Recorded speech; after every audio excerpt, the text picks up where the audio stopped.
In a world that often feels like it's spinning out of control, where each day brings its own set of challenges and the pursuit of happiness seems like a never-ending marathon, there lies an ancient philosophy that offers a starkly different approach. Stoicism, a school of philosophy dating back to ancient Greece, provides a roadmap for navigating life with grace, resilience, and profound inner peace. Today we delve into this philosophy not as distant scholars, but as modern individuals seeking a guide to effortless living in a world that is anything but. Let's begin by addressing a common misconception, the idea that to achieve anything worthwhile, one must struggle, push, and constantly exert force. Stoicism invites us to consider a different approach, one that emphasizes the power of letting things happen naturally.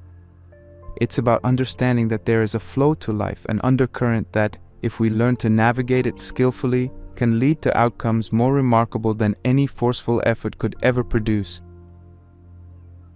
It's about learning the art of non-resistance, of aligning with the natural course of events rather than struggling against them. This isn't a call to passivity, but an invitation to a more intelligent, attuned way of interacting with the world. Now consider the concept of kindness, a virtue extolled by many as the key to a fulfilling life. But is it possible that there's a dark side to kindness? That in our pursuit to be good to others, we might inadvertently pave the way to our own ruin? This is not an argument against kindness, but rather a nuanced exploration of how, when misapplied, it can lead to unintended consequences. It's about striking a balance between generosity and self-preservation, about understanding the complex dynamics of human interaction, where kindness, without wisdom, can lead to self-detriment. Next, let's talk about the foundations of a life well lived. Stoicism isn't just about big ideas, it's equally about the small daily practices that cumulatively shape our existence.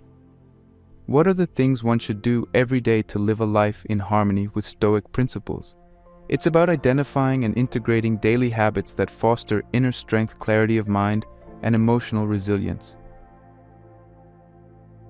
These practices aren't grandiose gestures, but simple, consistent actions that align us with the core tenets of Stoicism, virtue, wisdom, and a deep understanding of what's within our control and what's not. Finally, let's explore the concept of an undefeated mind. In a world where uncertainty is the only certainty, how does one cultivate a mental state that is unshakable, regardless of external circumstances? Drawing on the teachings of Seneca, we uncover principles that fortify the mind against life's inevitable adversities. This isn't about denying the challenges or painting a veneer of false positivity over life's complexities. It's about developing a mindset that sees every challenge as an opportunity for growth, every setback as a lesson, and every success as a chance for gratitude. As we journey through these ideas, we're not just passively absorbing ancient wisdom, we're actively engaging with it, molding it to fit our contemporary lives.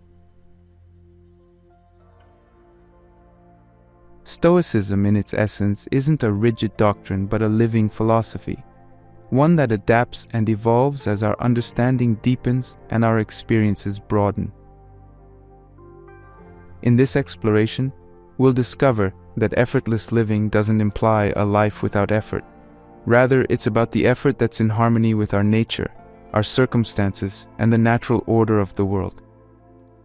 It's about finding ease in action, peace in chaos, and strength in vulnerability. It's about recognizing that sometimes the most powerful thing we can do is to accept, adapt, and move forward with wisdom and courage. So, as we embark on this journey, let's do so with open minds and hearts. Let's be willing to challenge our preconceptions, to question, to learn, and to grow. Let's embrace the Stoic way not just as a philosophy of the past, but as a living guide to a life of depth, meaning, and tranquility. Welcome to a Stoic Guide to Effortless Living, a journey to rediscovering the art of living well in a world that is constantly changing.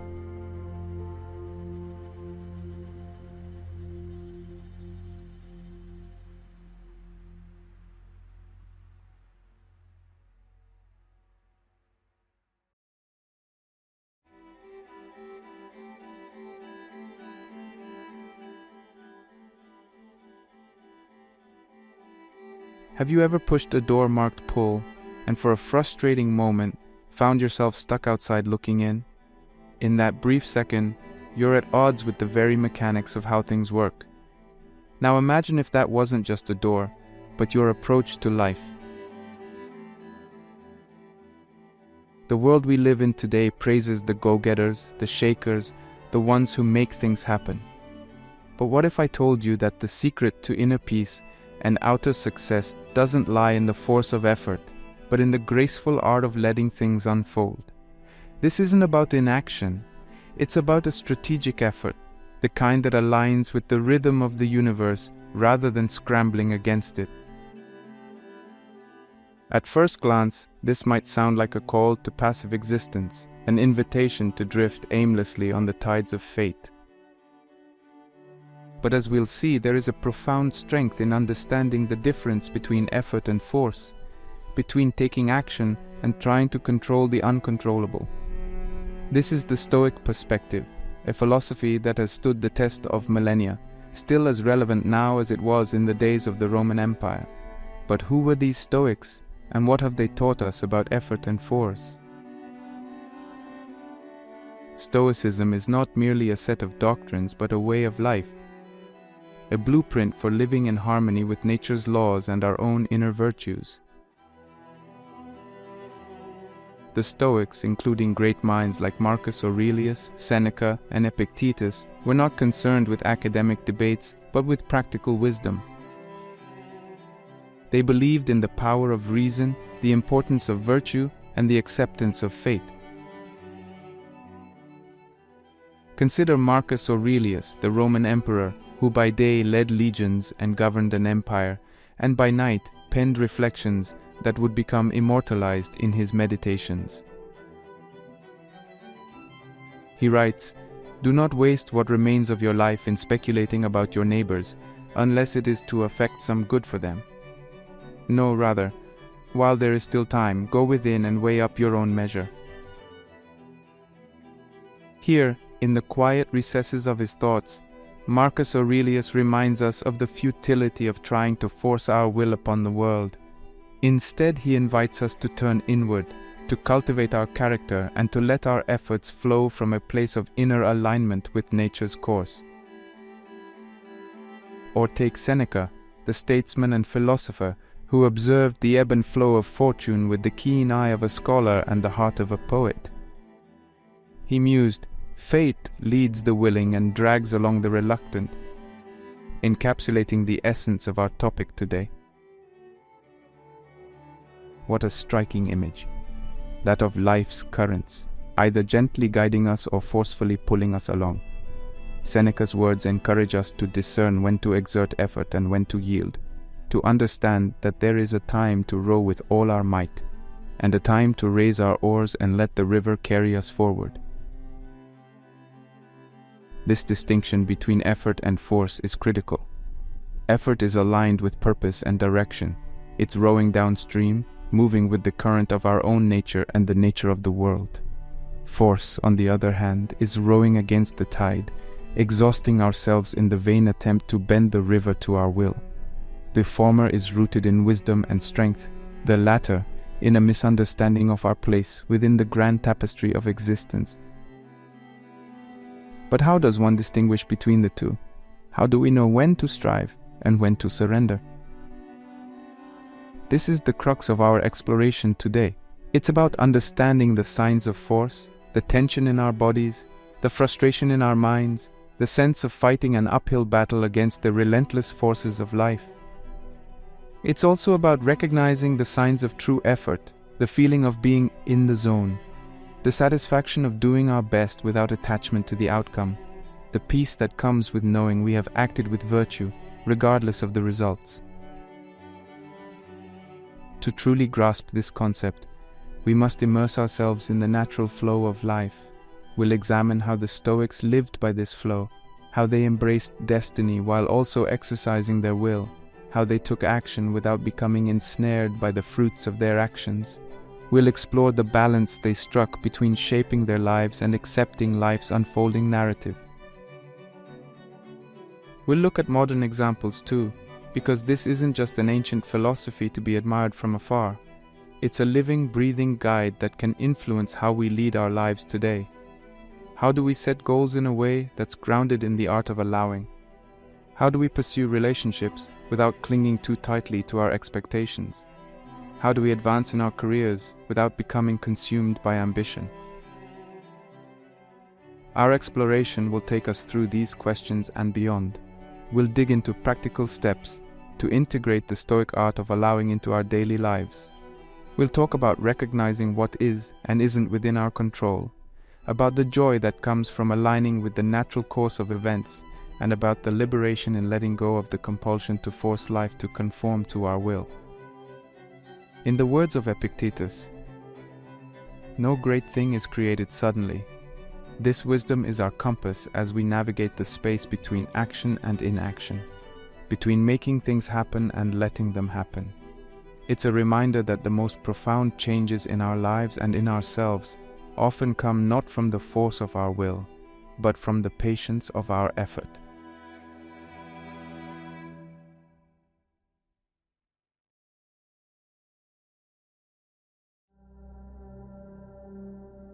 Venturing further into the essence of our narrative, we confront the concept of forcing things.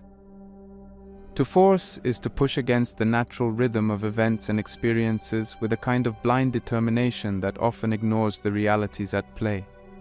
It is an attempt to impose our will, to control outcomes, and to manipulate the path of life so that it conforms to our personal goals and desires. This endeavor, while rooted in the pursuit of success, often leads us astray from the path of wisdom. Imagine standing at the river's edge. Your objective lies on the opposite bank. Forcing things would be akin to plunging into the water, swimming against the current, expending energy with every stroke, fighting the river every step of the way. It is possible that you might reach the other side, but at what cost?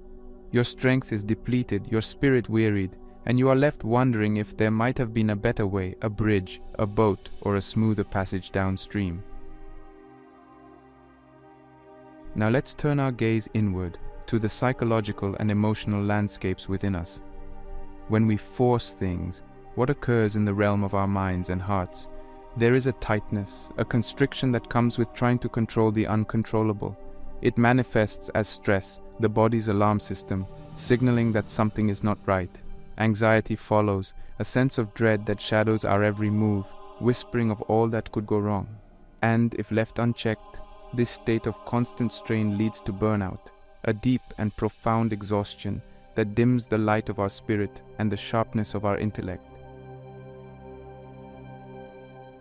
In our society, where the cult of achievement reigns supreme, these symptoms are often worn as badges of honor. Long hours, sleepless nights, and unyielding pressure are heralded as the hallmarks of dedication. Yet, this is a misunderstanding of what true dedication and achievement entail. The Stoics would look upon this and shake their heads, for they understood that working against nature, both the nature of the world and our own nature, is folly. The Stoic virtue lies in working with nature, not against it. It is in recognizing the flow of the cosmos and aligning ourselves with it. This does not mean we abandon our goals or relinquish our dreams. Rather, we pursue them with an understanding of the appropriate means and timing. It is to know when to plant and when to harvest, when to speak and when to remain silent, when to act and when to wait. Stoicism teaches us to apply our efforts wisely, to exert our energies in harmony with the cycles of change and growth. It counsels us to focus on our own actions and attitudes, the true areas where we possess power. This is not a passive resignation, but an active engagement with life, tempered by the wisdom to accept what we cannot change. To work with nature, one must understand it, and this begins with self-knowledge. The Stoic practice of self-examination, reflecting on one's thoughts, emotions, and actions, is a tool for this purpose. It helps us identify when we are pushing too hard, when we are being driven by fear, pride, or desire rather than reason and virtue. Consider the farmer who understands the seasons. He does not plant in winter, not because he is idle, but because he knows the land must rest and that seeds grow best when sown at the right time. In our lives, just like the farmer, we must discern our seasons, read the signs of our internal and external environments, and act accordingly. There is grace in patience, in allowing things to develop in their own time. The oak tree does not rush to tower above the forest. It grows steadily year by year, in accordance with the inherent pattern embedded within its acorn heart. So too must our ambitions and efforts unfold according to the pattern of who we are and the circumstances we inhabit. This brings us to the realm of our practical lives, where each day presents countless opportunities to choose between forcing and flowing. It is in the projects we undertake at work, the relationships we nurture, the personal goals we set for health, learning, and growth. To approach these endeavors from a Stoic perspective is to engage with them wholeheartedly, applying our talents and energies, but with a mind open to the outcomes, whatever they may be. To practice this art, we must be vigilant, constantly monitoring our inner state for the tension of force. We must be courageous, willing to let go when we find ourselves gripping too tightly to a predetermined outcome. And we must be compassionate, granting ourselves the kindness to stumble, to learn, and to grow without the harshness of self-imposed demands. As we advance in this discussion, remember the wisdom of the Stoics, to live in agreement with nature. This is not the path of least resistance, it is the path of true resistance, the kind that shapes stones and carves canyons, the resistance that, through patience and persistence, aligns with the forces of life to create enduring beauty and strength. This is the resistance that understands the power of water flowing over rock, the steady and gentle insistence that, over time, reshapes even the hardest of obstacles.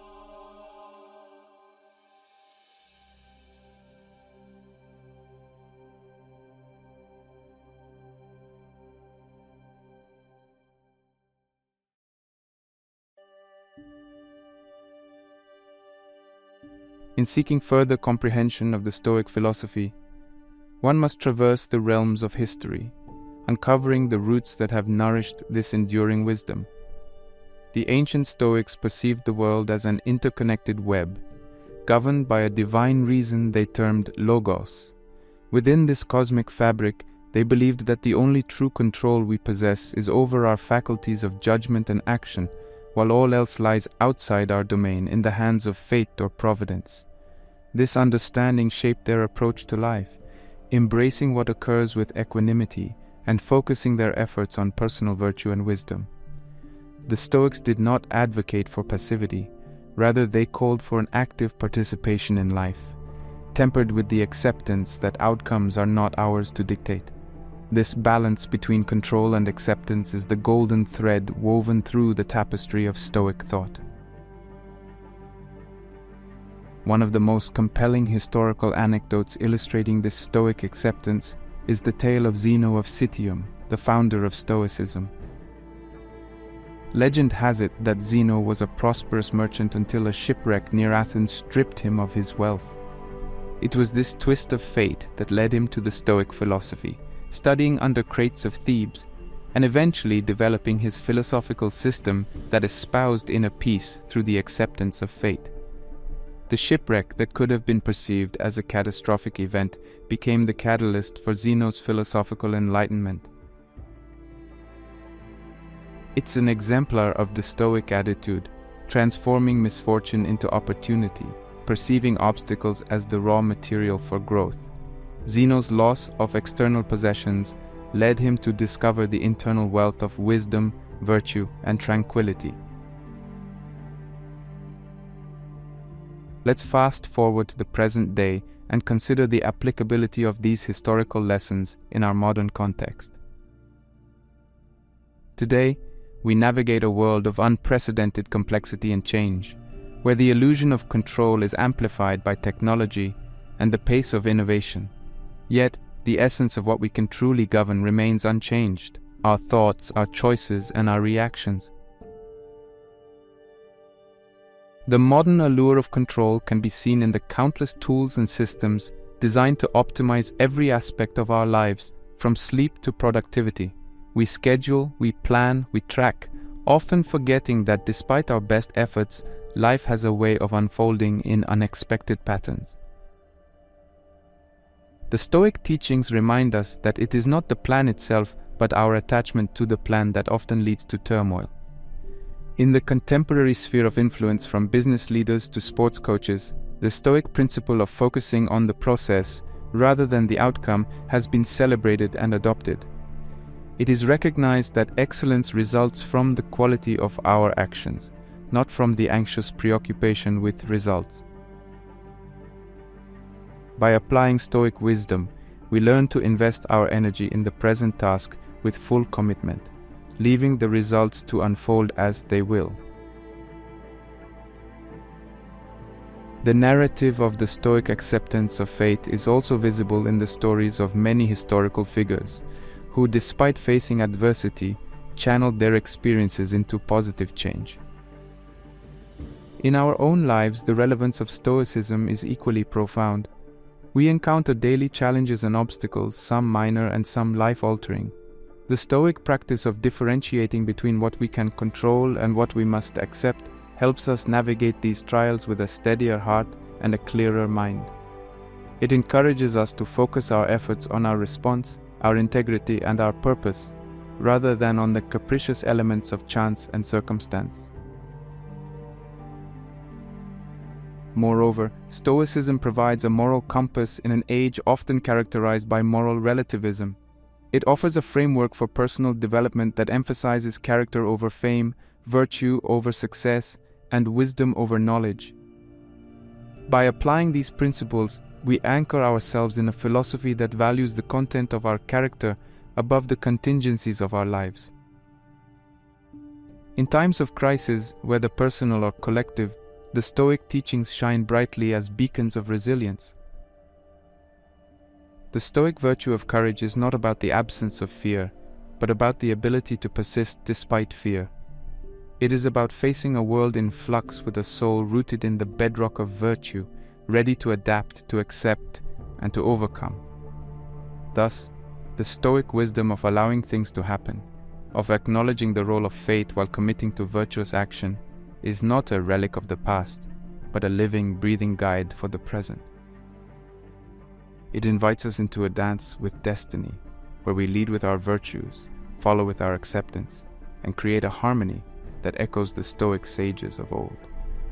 This harmony, timeless and profound, reminds us that within the chaos of life's currents, we possess the power to cultivate an inner sanctuary of peace and strength. As we move through the chronicles of history, from Zeno's shipwreck to the trials and triumphs of our own times, the Stoic philosophy remains a steadfast friend. It does not call us to shrink from life's battles, but to engage with them more wisely, with the steadiness of heart and the serenity of a mind attuned to the wisdom of ages. Through the lens of Stoicism, we learn that the art of letting things happen is not about surrender, but about a deeper conquest, the conquest of self-mastery, of virtue, and of a life lived in harmonious accord with the world's unfolding song.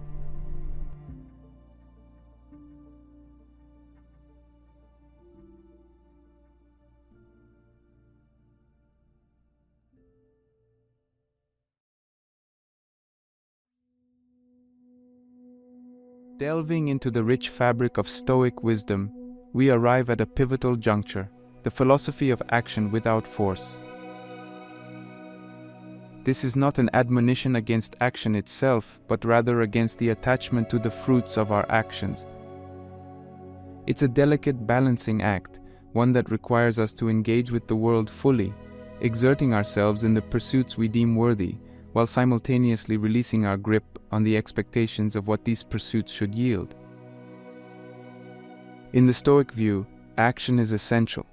We are participants in the tapestry of life, and our choices, our movements, are the threads by which we contribute to the ever-evolving picture.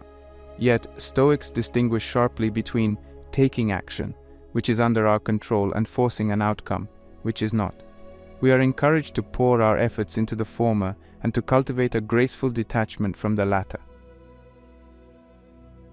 When we take action, we are active agents, moving with intention and purpose.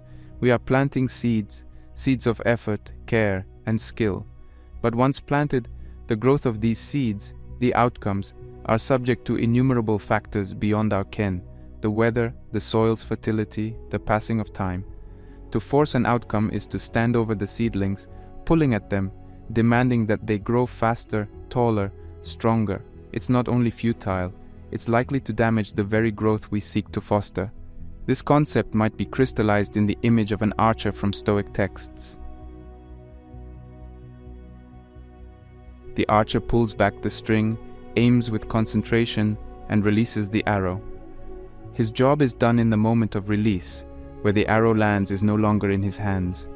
It may be swayed by the wind, it may strike a moving target, or it may fall short. The archer's tranquility lies in his skillful action, not in the pride or disappointment of the arrow's flight. Stoicism, in its embrace of action without attachment to the outcome, finds an intriguing parallel in the Eastern philosophy of Taoism, particularly in the concept of Wu Wei. Translated as non-doing or effortless action, Wu Wei is the art of flowing with life's natural currents. It is acting in accordance with the Tao, the way of the universe, which moves effortlessly and spontaneously. It doesn't mean not acting at all. Rather, it implies action that does not involve struggle or excessive effort. Wu Wei is about alignment with the rhythms of nature, about understanding when to act and when to remain still, when to exert force and when to yield. This is not a resignation from action, but an invitation to a higher form of engagement, one that is intuitive, harmonious, and in tune with the essence of the world around us. Just as a tree doesn't strain to grow, but does so naturally, Wu Wei teaches us to apply our energies where they will be most effective and to refrain from wasteful expenditures of force. It's an acknowledgement that the universe has its flow, its own intricate patterns and wisdom, and that our true power lies in becoming attuned to these, moving with them rather than against them. Drawing on Wu Wei, we can learn to recognize the difference between taking action and trying to force an outcome. Taking action is planting the tree, watering it, tending to it with care. Forcing an outcome is the anxiety that comes from watching the tree every day, worrying about its growth, being attached to how and when it will bear fruit.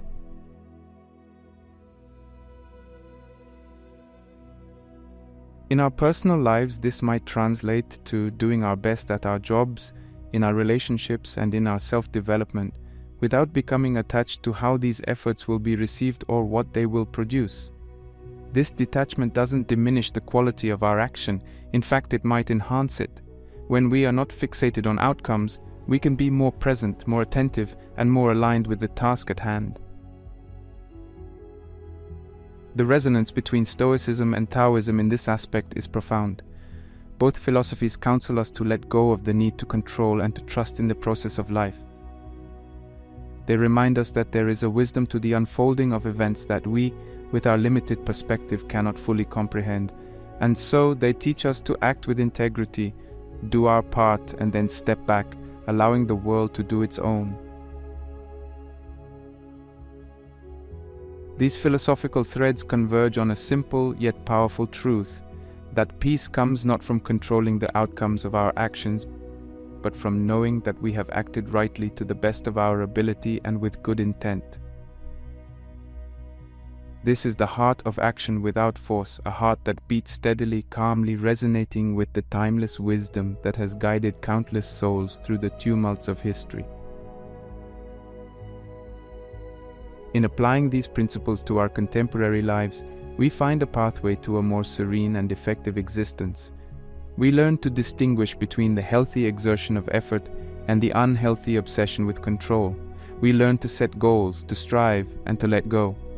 And in this letting go, we find a new kind of strength, the strength of adaptability, of resilience, and of a deep, abiding harmony with the way things are. It is here, in the union of Stoic resolve and Taoist fluidity, that we discover the art of action without force, a dance with life that is as powerful as it is peaceful, as productive as it is liberating.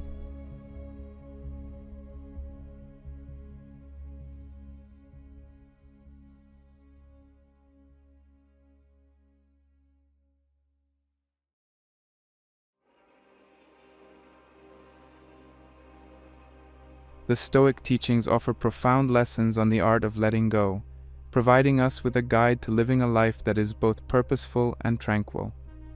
Let's explore in greater depth how the Stoic wisdom can be applied to our modern lives. Epictetus provides a fundamental Stoic lesson, the distinction between what we can control and what we cannot.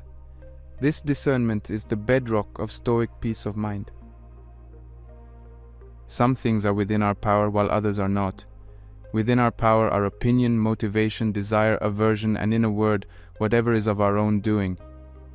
Not within our power are our body, our property, reputation, office, and in a word, whatever is not of our own doing.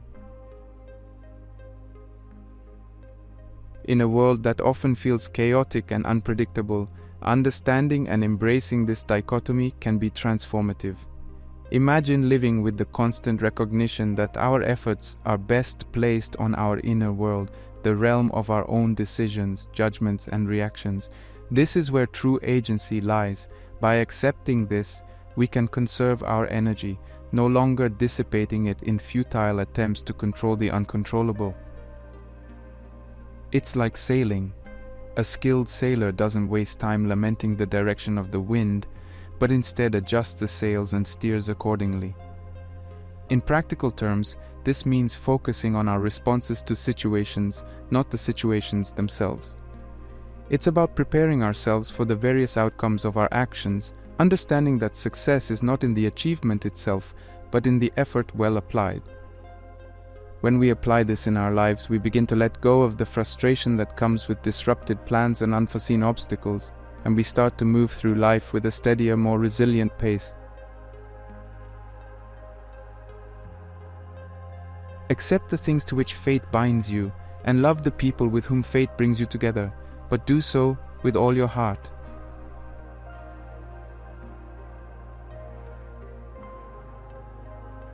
Marcus Aurelius, the philosopher king, takes this concept further with the doctrine of amor fati, love of one's fate.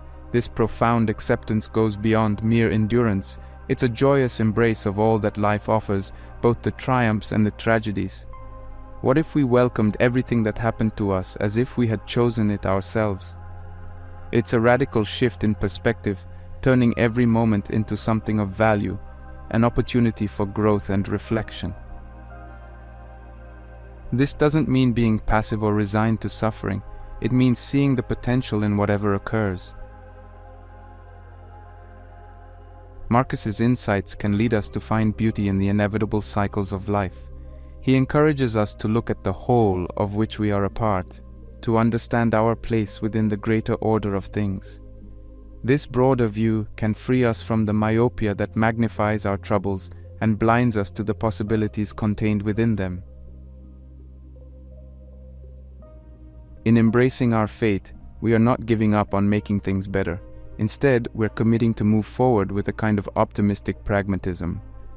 It's the practice of taking each moment as it comes and infusing it with our best selves, not because it guarantees a certain outcome, but because it is the most authentic way to live.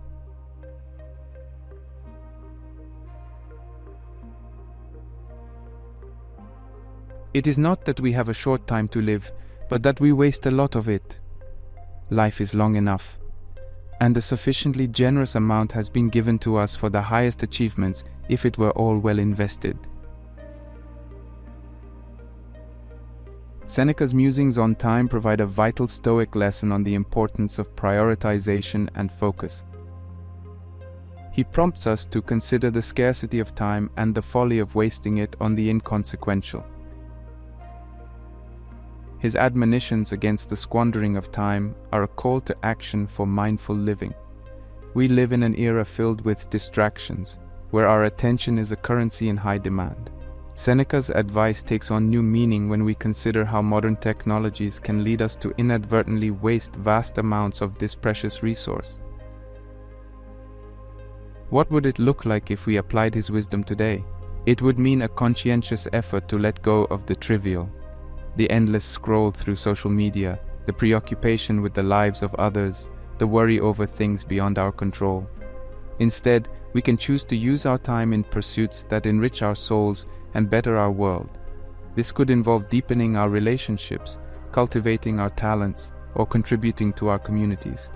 It's a call to let go of the superficial and to engage deeply with the essence of life. The Stoic practice of letting go is not about disengagement from the world. Rather, it is about engaging with it more meaningfully. It is not about indifference, but about discernment, the ability to differentiate between what truly matters and what doesn't. It is not about the absence of action, but about purposeful action guided by wisdom. By internalizing the lessons of these Stoic philosophers, we learn to let go of the illusion of control, the resistance to our reality, and the distractions that sap our time. In their place, we cultivate acceptance, purpose, and focus, enriching our lives and allowing us to navigate the world with grace and equanimity. In doing so, we honor the Stoic legacy, turning their timeless wisdom into a living practice that continues to resonate across the ages.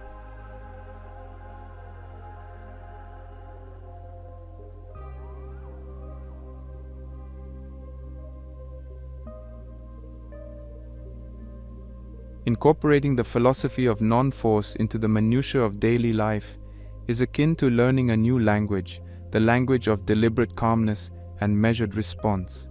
It is a subtle art that requires practice, patience, and a conscious recalibration of our habitual reactions. We will traverse practical strategies that weave the threads of non-force into the fabric of everyday existence, allowing its philosophy to permeate our actions and interactions. First, let us consider the morning ritual, a daily tableau for setting the tone. Instead of leaping into the day with a frenzy of activity, we might begin with a moment of stillness.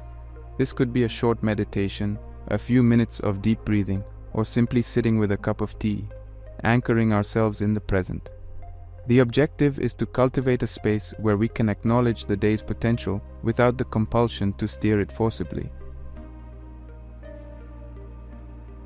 Moving into the day, one might adopt the practice of mindful pauses.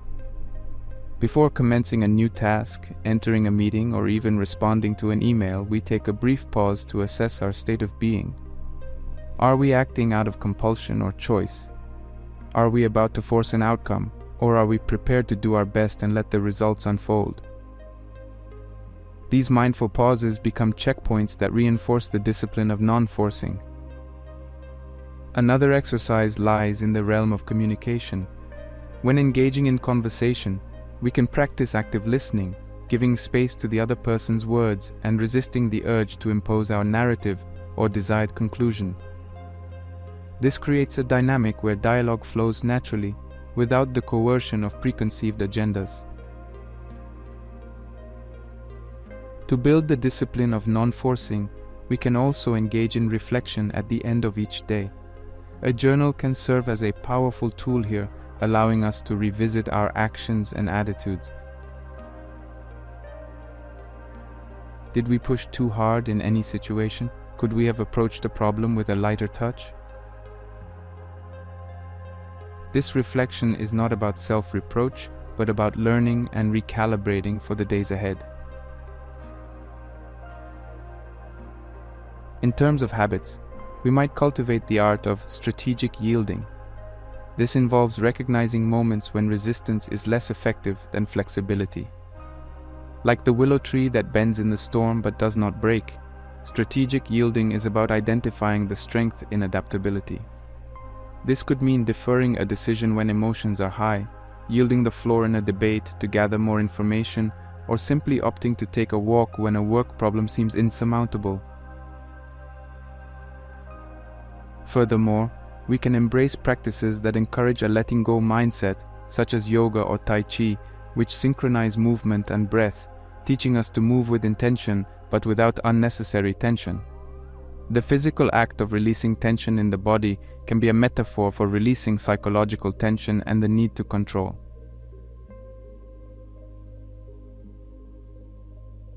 Now, let us turn our attention to the balancing act of effort with surrender. It is a dance between doing and being, exerting and resting. The key lies in our focus.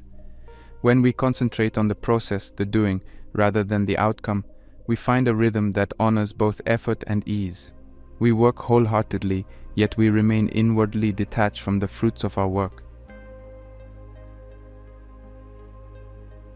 In practice, this might look like setting goals and working toward them with dedication, but regularly reminding ourselves of the larger context. Our worth is not defined by our successes or failures. It could also involve setting boundaries around our work, acknowledging that rest and recuperation are as vital as the work itself. Moreover, in the ebb and flow of professional life, we can apply the principle of non-force by being discerning about our battles. Not every situation requires our intervention. Sometimes the most strategic move is to step back and allow situations to resolve themselves, conserving our energy for matters where we can truly make a difference. To marry the notion of effort with surrender, we can adopt a twofold approach: proactive patience and reactive resilience. Proactive patience is the effort put forth in planning, preparation, and execution, coupled with the patience to let events unfold at their own pace. Reactive resilience is the capacity to bounce back from unexpected outcomes, using them as opportunities for growth rather than reasons for despair. The integration of non-force into our daily lives is not an abandonment of action or ambition.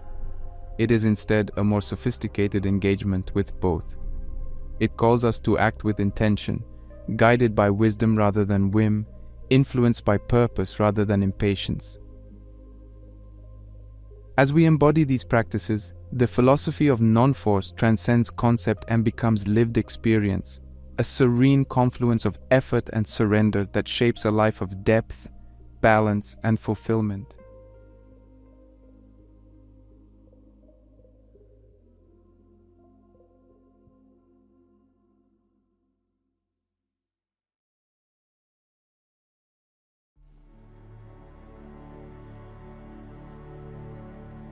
As we reach the conclusion of our journey together through the philosophy of non-force and the art of letting things happen, let us take a moment to reflect on the ground we've covered.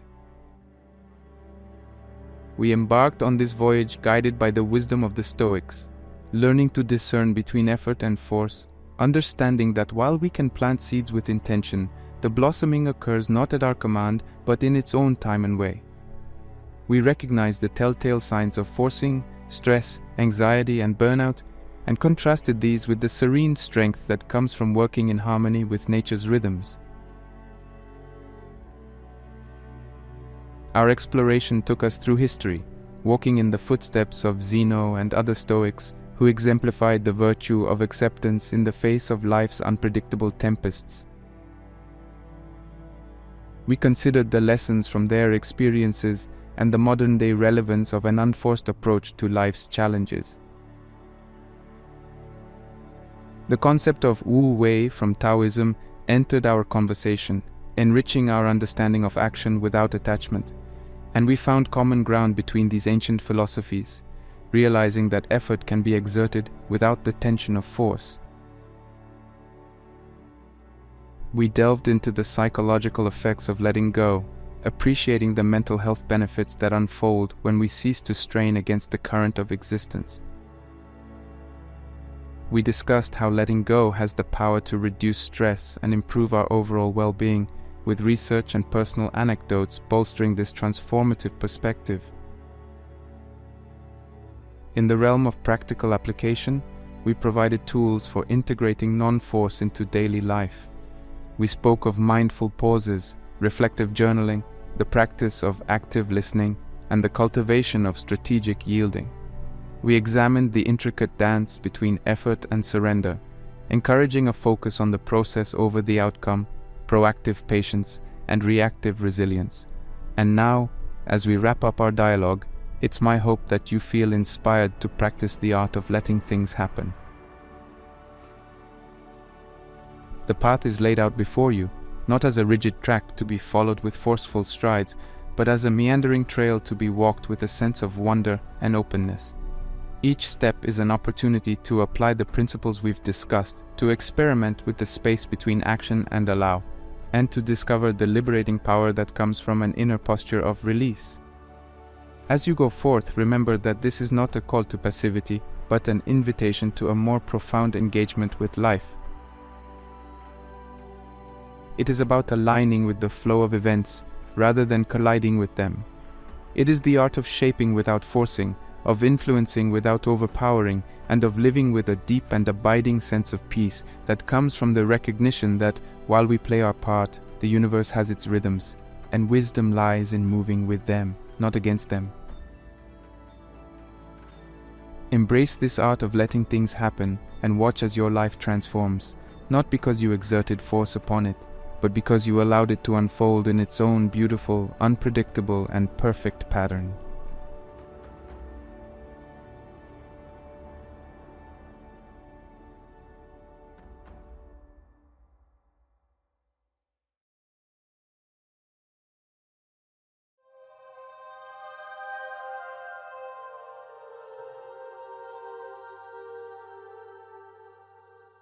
Imagine, if you will, a world where every action, every deed, and every intention is fueled by pure, unadulterated kindness. It's a utopia, right? Where benevolence reigns supreme and every face you meet beams with warmth and compassion. It's an appealing image, one that seems almost surreal in the hustle and bustle of our modern world. But here's a radical thought. What if this overwhelming kindness, unchecked and unbounded, was the very thing that crumbled the foundations of this paradise? Kindness, in its essence, is a universally valued virtue. Think back to the earliest stories passed down through generations, fables from every corner of the world, and the age-old wisdom of renowned philosophers. They all sang praises of kindness, recognizing its transformative power. These stories tell of heroes and heroines who, with their unwavering kindness, conquered adversities, united tribes, and spread love. And even today, in the cacophony of our divisive times, kindness stands tall as the one virtue that everyone, regardless of race, religion, or region, can agree upon. Yet, for all its glory and grandeur, there's an aspect of kindness that isn't talked about often.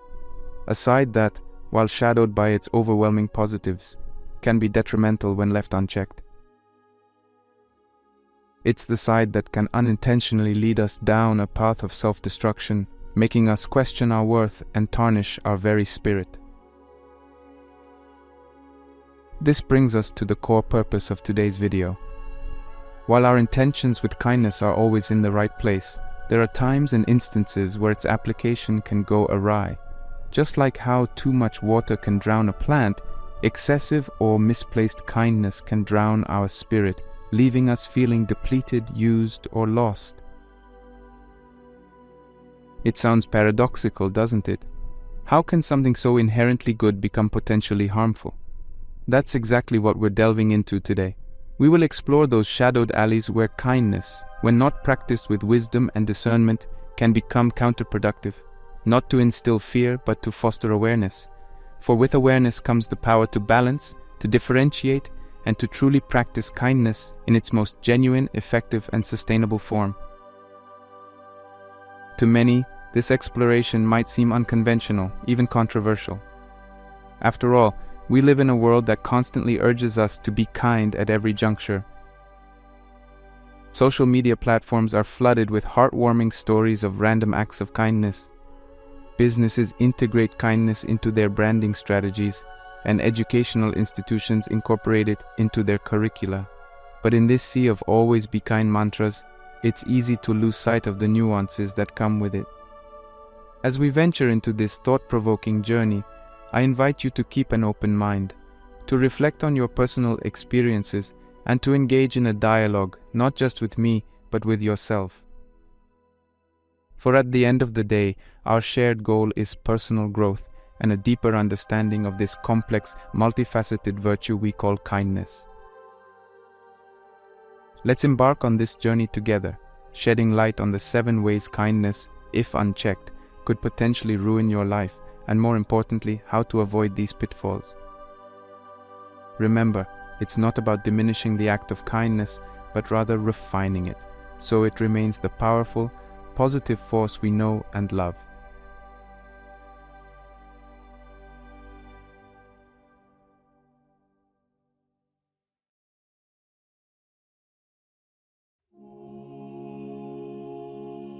The good intentions behind people-pleasing. We've all been there at some point or another. A friend asks for a favor when we're already stretched thin. A coworker seeks help on a project during our personal time, or a family member requests our presence at an event when we're mentally exhausted. Despite the internal conflict, our instinctive response is a resounding yes. After all, what's a little inconvenience if it brings joy or relief to someone we care about? This is the essence of people-pleasing, the persistent desire to accommodate others, even if it comes at a personal cost. On the surface, people-pleasing appears as an admirable trait. It's a testament to a person's kindness, willingness, and selflessness. Society often lauds the individuals who go the extra mile, praising their sacrifices as they juggle countless tasks, favors, and commitments.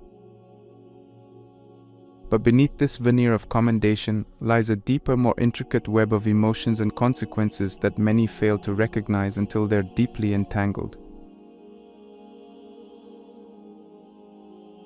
The domino effect of unchecked people-pleasing. The consistent act of putting others before oneself, while rooted in good intentions, can have a domino effect on an individual's well-being. The first tile to fall is often the physical and mental toll it takes. A yes here and there can quickly snowball, leading to overextension. The late nights, the missed self-care routines, the constant juggling, it all accumulates. Before one realizes, burnout sets in. The signs can be subtle: persistent fatigue, mood swings, and a growing sense of detachment from one's passions and hobbies. But burnout is just the beginning.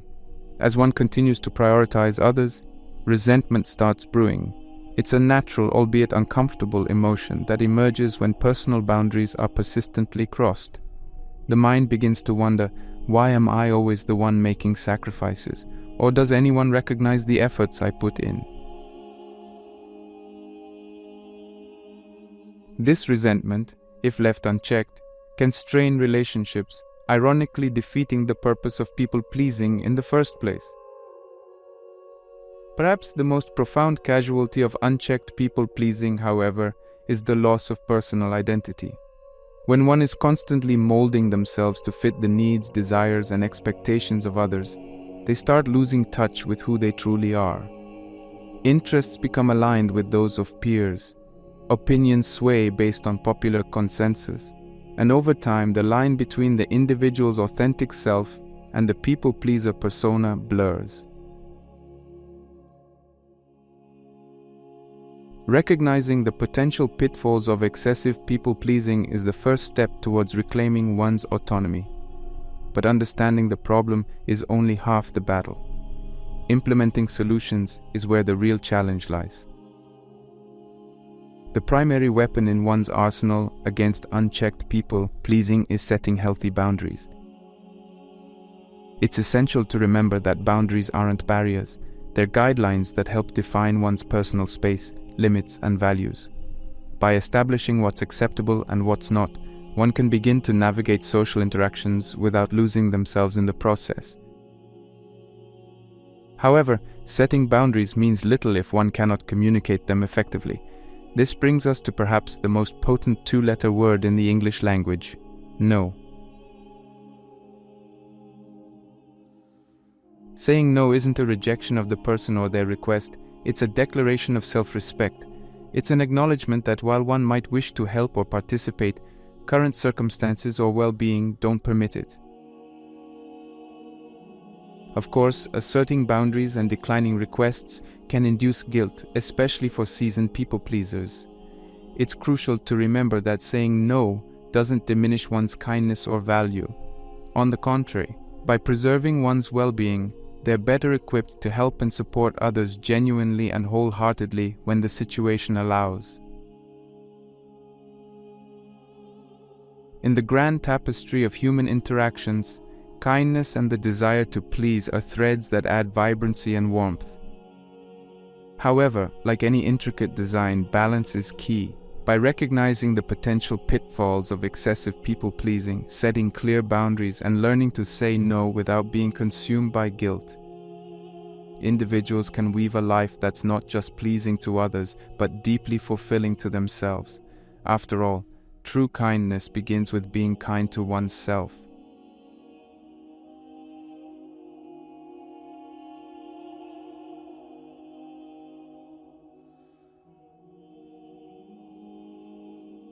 Being taken advantage of.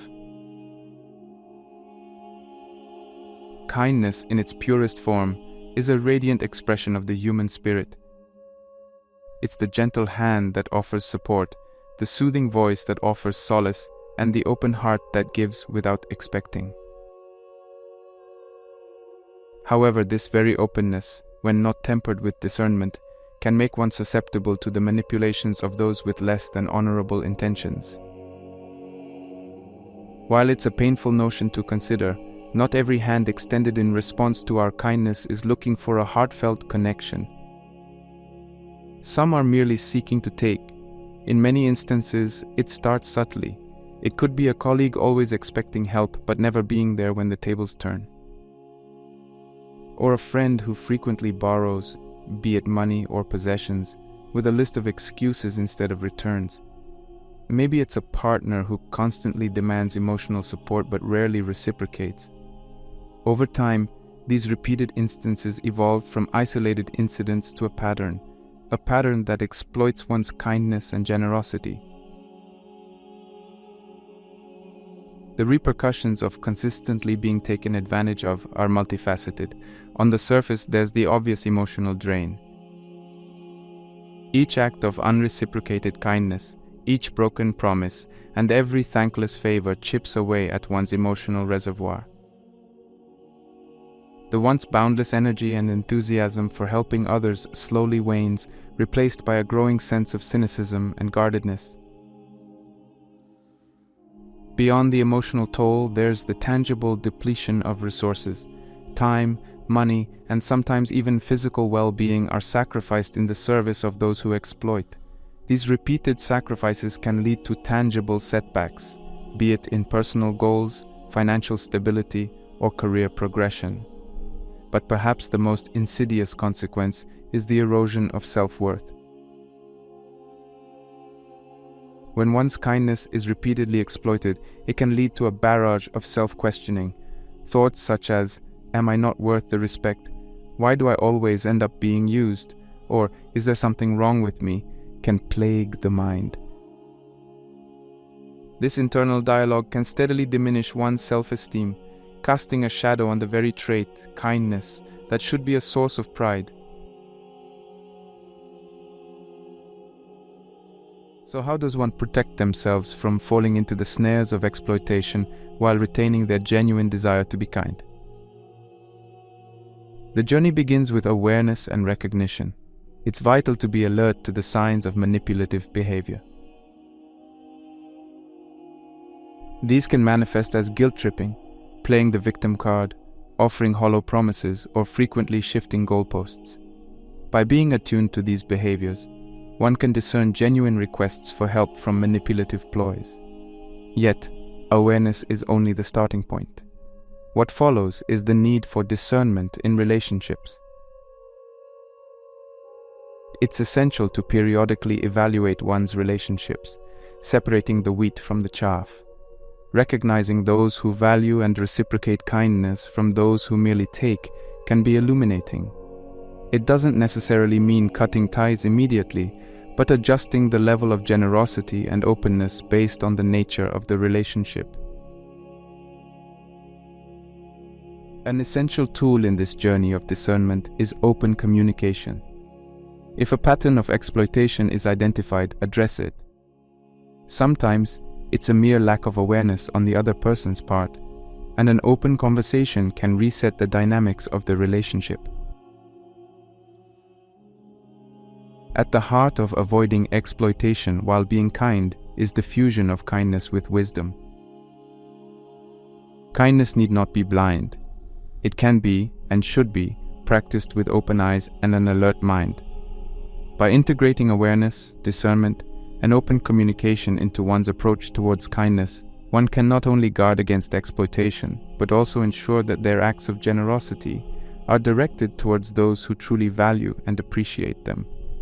In the end, being kind doesn't mean one should be an open book with pages ready to be torn. Instead, think of oneself as a well-curated library, open to all but with clear rules, ensuring that the knowledge and generosity within are respected, valued, and reciprocated.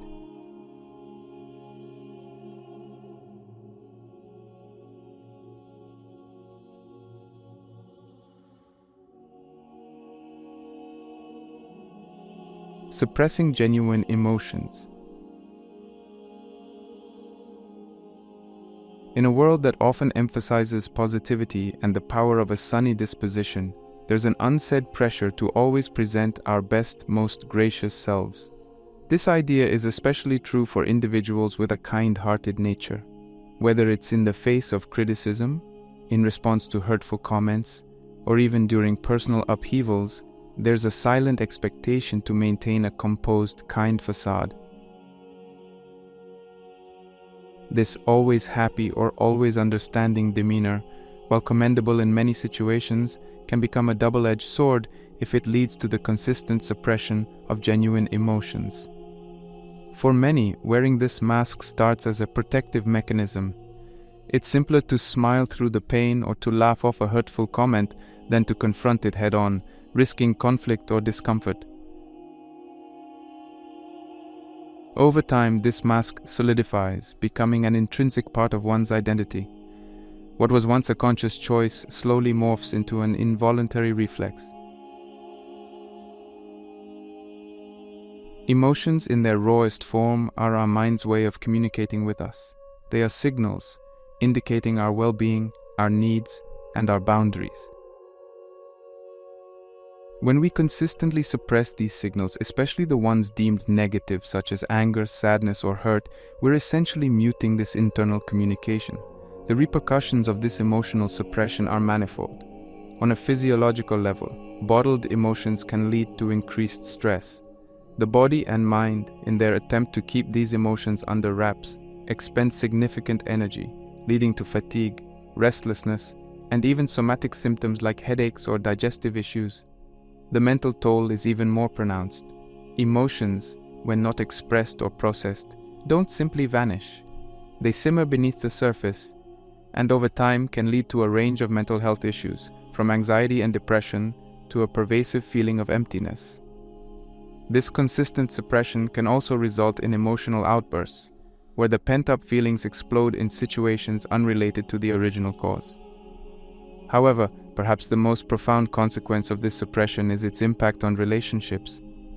Genuine, deep connections are built on authenticity. When one constantly hides behind the mask of perpetual kindness, they prevent others from seeing, understanding, and connecting with their true selves. This lack of authenticity can stifle the depth of relationships, rendering them superficial. Breaking free from the shackles of suppressed emotions begins with acknowledgement. It's crucial to recognize and accept that it's natural, and in fact healthy, to feel a spectrum of emotions. Not every situation warrants a smile, and not every comment should be laughed off. To navigate this emotional landscape, communication becomes the guiding star. Instead of masking feelings, express them. This doesn't mean venting out anger uncontrollably or drowning others in our sorrows. It's about conveying feelings in a measured, constructive manner. For instance, if a friend's comment hurts, instead of suppressing the hurt, one could say, "I value our relationship, and that comment made me feel hurt. Can we discuss it?" Practicing emotional intelligence goes hand in hand with open communication. Emotional intelligence allows us to not only recognize and understand our emotions, but also to manage and express them appropriately. It provides the tools to convey feelings without causing harm, ensuring that the message is understood and not just heard.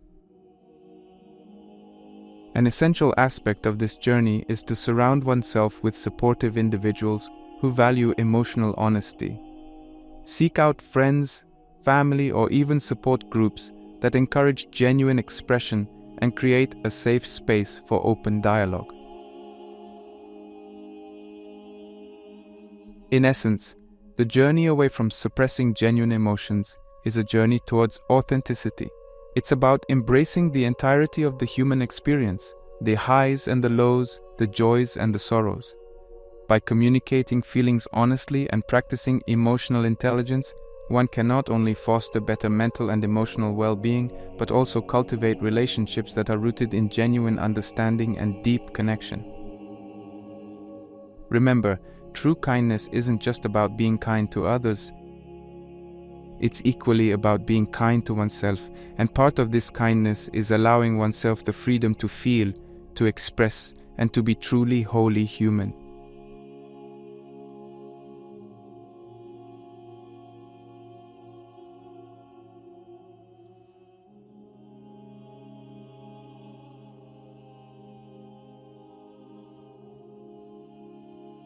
Overextending yourself. The human spirit, in its noblest manifestations, often seeks to transcend its boundaries, pushing the envelope of what's possible. This sentiment is particularly amplified in kind-hearted individuals. Driven by an intrinsic desire to assist, uplift, and make a difference, they frequently find themselves volunteering for tasks, offering help, or taking on responsibilities even when their plates are already brimming. While the intent behind these actions is undoubtedly pure, the act of consistently overextending oneself can lead to unintended and often adverse consequences.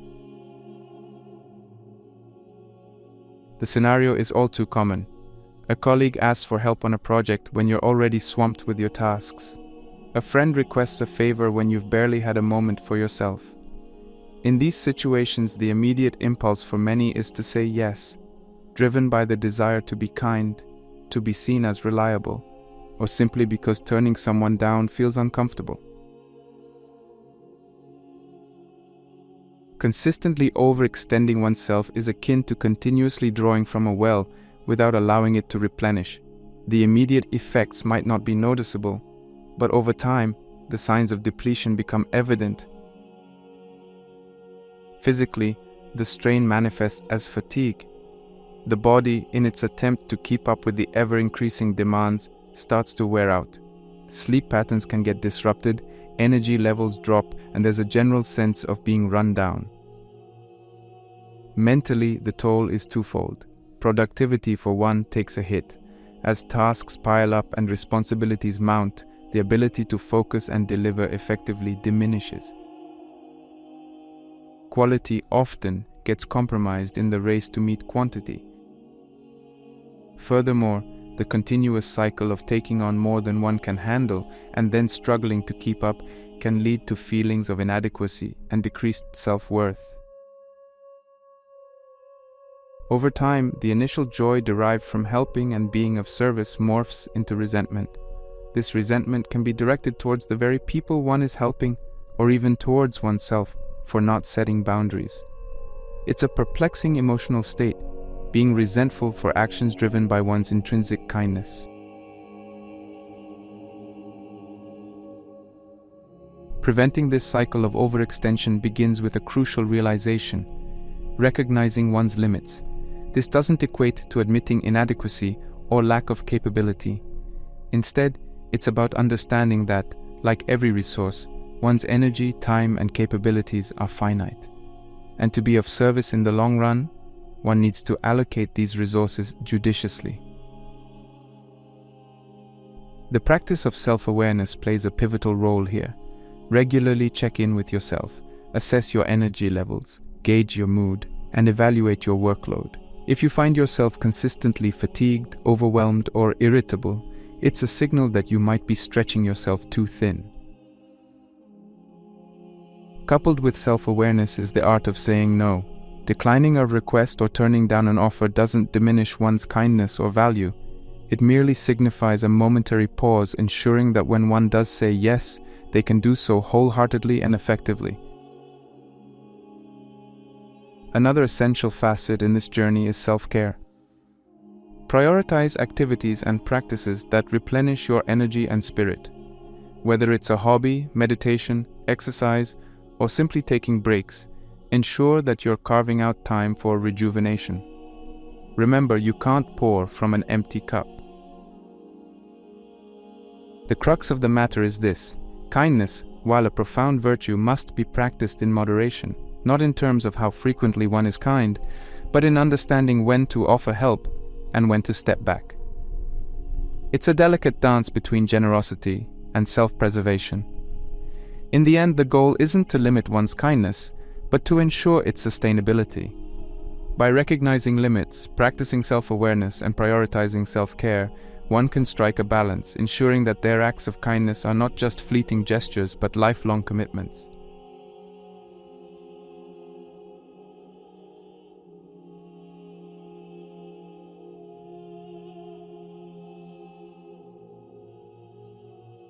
Avoiding necessary conflict. For many of us, conflict is uncomfortable. It conjures images of heated arguments, hurtful words, and lingering tension. Thus, it's no surprise that a significant number of people, especially those with a naturally kind disposition, seek to avoid it at all costs. In a bid to maintain harmony and ensure that no feathers are ruffled, these individuals often steer clear of confrontations, dodge difficult conversations, or even silently bear injustices. The intent is pure, to avoid causing pain or disturbance. But what if, in the quest for perpetual peace, one is inadvertently paying a silent and hefty price?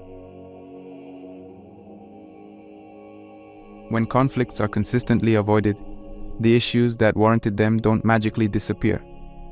Instead, they go underground, forming subtle undercurrents that influence interactions, decisions, and feelings. One of the most tangible effects of avoiding necessary conflict is the accumulation of unresolved issues. Think of these as invisible barriers. While they might not be immediately evident, they impede genuine connection and understanding. Over time, these barriers stack up, creating distance and fostering misunderstanding in relationships. Furthermore, the atmosphere becomes thick with tension. There's always the unsaid, the topic everyone dances around, or the issue that's palpable but never addressed. This tension, while often brushed under the carpet, has a way of manifesting. It might be in the form of passive-aggressive behavior, sudden emotional outbursts, or even physical symptoms like stress or anxiety. Beyond the immediate relational context, avoiding necessary conflict also robs individuals of growth opportunities. Confrontations, while challenging, are crucibles of personal development. They teach resilience, foster understanding, and build communication skills. Consistently sidestepping them means missing out on these valuable lessons. At this juncture, it's essential to differentiate between conflict for conflict's sake and constructive conflict. The former is disruptive and destructive, born out of ego or the desire to dominate. The latter, however, is rooted in the pursuit of understanding, resolution, and growth. Embracing constructive conflict doesn't mean seeking out disagreements. It signifies being open to addressing issues when they arise, valuing resolution over temporary peace. It's about viewing conflict not as a battleground, but as a meeting ground, a space where differing perspectives can converge to find common ground. Effective communication is the cornerstone of constructive conflict. This entails active listening. Before responding, truly hear the other person out. Understand their perspective, feelings, and concerns. Speaking without accusing. Frame statements using "I feel" rather than "you did." This reduces defensiveness and opens the door to understanding. Seeking clarification. If something is ambiguous or unclear, ask questions. Avoid making assumptions. Finding common ground. Focus on shared goals or mutual concerns, using them as a foundation to build upon. Agreeing to disagree. Recognize that it's okay to have differing opinions. The goal is understanding, not necessarily agreement.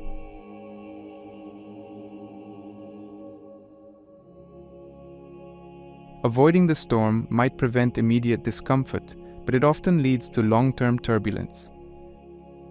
Facing it head-on, armed with the tools of effective communication, can lead to clearer skies and stronger bonds. In essence, the journey towards embracing constructive conflict is a journey of courage. It's about valuing depth over surface-level harmony, growth over stagnation, and genuine connection over appeasement. It's a realization that true kindness sometimes involves stepping into the arena of disagreement, not for battle but for mutual growth and understanding.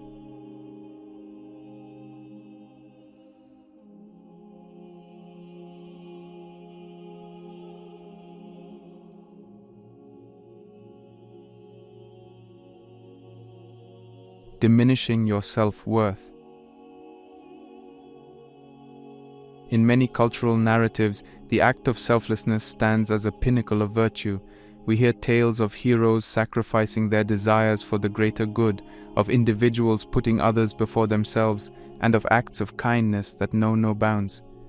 At its core, this virtue stems from a genuine love for humanity and a desire to create positive change.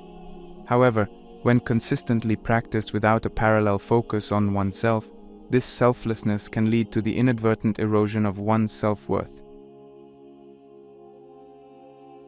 When one constantly prioritizes others, a subtle message begins to embed itself in the psyche, that others' needs, feelings, and desires hold more weight than one's own. Over time, this belief solidifies, leading to a myriad of adverse consequences. Low self-esteem stands out as a primary fallout. If you constantly sideline your desires and aspirations, you start questioning your worth. A persistent feeling of being less than or not good enough takes root. This isn't just a fleeting emotion, it influences decisions, actions, and relationships. Feeling undervalued becomes a natural byproduct. In interactions, you might feel as though your opinions don't matter or that your contributions are insignificant. This perception isn't always rooted in reality, but a consequence of the internal narrative you've crafted. Further, the diminishing sense of self-worth manifests in missed opportunities. If you don't value yourself, you might not advocate for that promotion, pursue that dream project, or stand up for what you believe in. Essentially, the world is robbed of the full spectrum of your potential, simply because you've chosen to dim your own light. The journey back to recognizing and embracing one's self-worth isn't about swinging the pendulum to the other extreme and becoming self-centered. It's about finding a balanced middle ground where kindness towards others is complemented by kindness towards oneself. Self-compassion lies at the heart of this journey. This means treating yourself with the same level of understanding, patience, and love that you offer to others. Recognize your achievements, however small, and celebrate them. Acknowledge your failures not as indictments of your worth, but as stepping stones of growth. Develop a nurturing inner voice, one that uplifts rather than belittles. At the same time, cultivate assertiveness. Being assertive isn't about being aggressive or domineering. It's about expressing your needs, feelings, and boundaries in a respectful yet firm manner. Assertiveness training or workshops can be instrumental in honing this skill. Here are steps to integrate self-compassion and assertiveness into your life. Regular self-reflection. Dedicate time to introspect. Understand your needs, aspirations, and feelings. Validate them. Positive self-talk. Challenge and replace negative beliefs about yourself with uplifting affirmations. Set boundaries. Clearly define what you're comfortable with and communicate it. It's okay to say no, to ask for what you need, and to prioritize your well-being. Seek feedback. Talk to trusted friends or family. Understand how they perceive you and juxtapose it with your self-perception. This can offer valuable insights. Invest in personal growth. Attend workshops, read books, or seek therapy. Tools that enhance self-awareness and assertiveness can be transformational. True kindness isn't a zero-sum game where compassion towards oneself detracts from compassion towards others. In reality, by nurturing one's self-worth and ensuring that the wellspring of self-love is abundant, one can offer more genuine, sustainable, and impactful kindness to the world.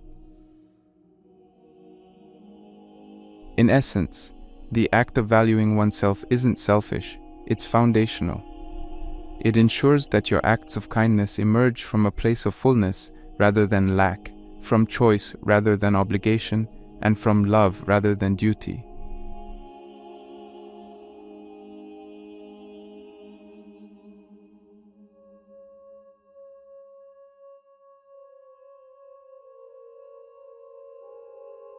Misunderstanding of kindness. Across cultures and histories, kindness has been painted with broad strokes on the canvas of human virtues. However, somewhere along the lines of translation and interpretation, its essence has been oversimplified, and a few myths have emerged. One of the most pervasive myths is that kindness is synonymous with passivity, submissiveness, or an inherent lack of strength.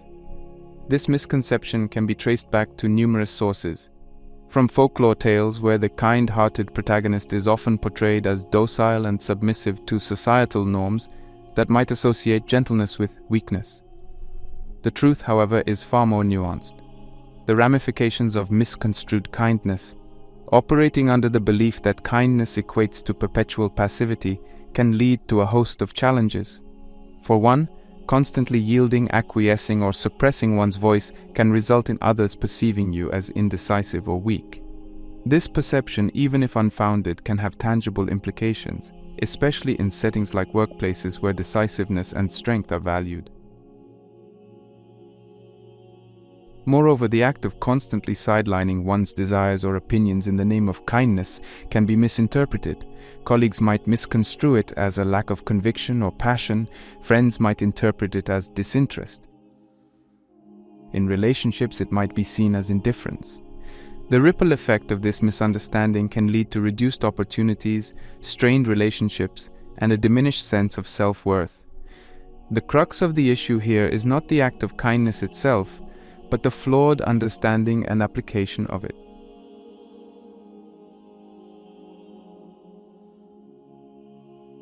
True kindness is neither weak nor passive. It is in fact a powerful force, a blend of compassion, wisdom, and strength. Kindness is not about never standing up for oneself or never showcasing one's power. It's about knowing when to exercise that power, how to do it with grace, and doing so for the right reasons. True kindness is the strength in lending a hand to someone in need. It's the wisdom in understanding when silence speaks louder than words. It's the courage in standing up against injustices, not just for oneself, but for others too. Kindness, in its purest form, is assertive.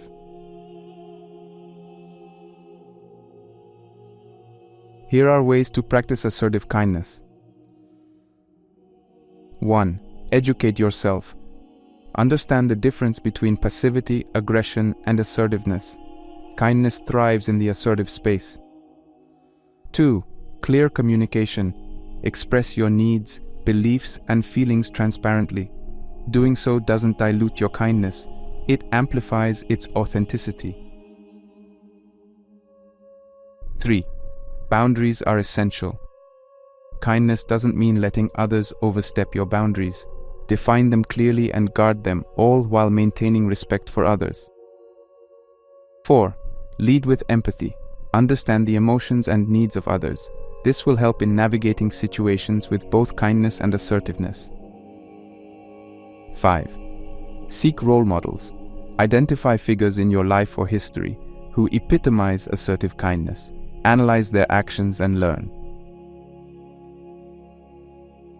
It's high time the narrative around kindness evolves.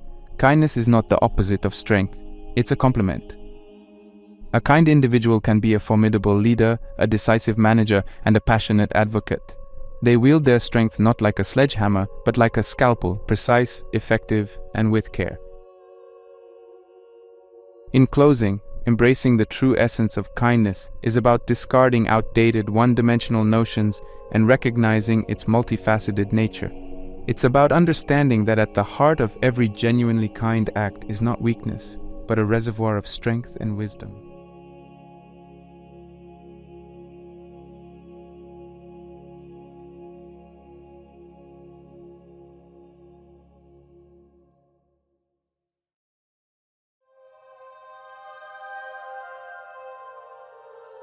As we've journeyed through the nuanced landscape of kindness, we've dissected its multifaceted nature, shedding light on the pivotal touchpoints where its essence can sometimes become misguided or misdirected.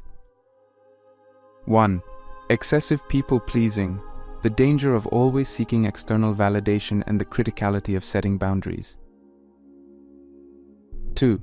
Being taken advantage of, recognizing and navigating the treacherous waters where genuine kindness can be exploited. 3. Suppressing genuine emotions, the silent cost of always wearing a kind mask and the liberation of authentic emotional expression.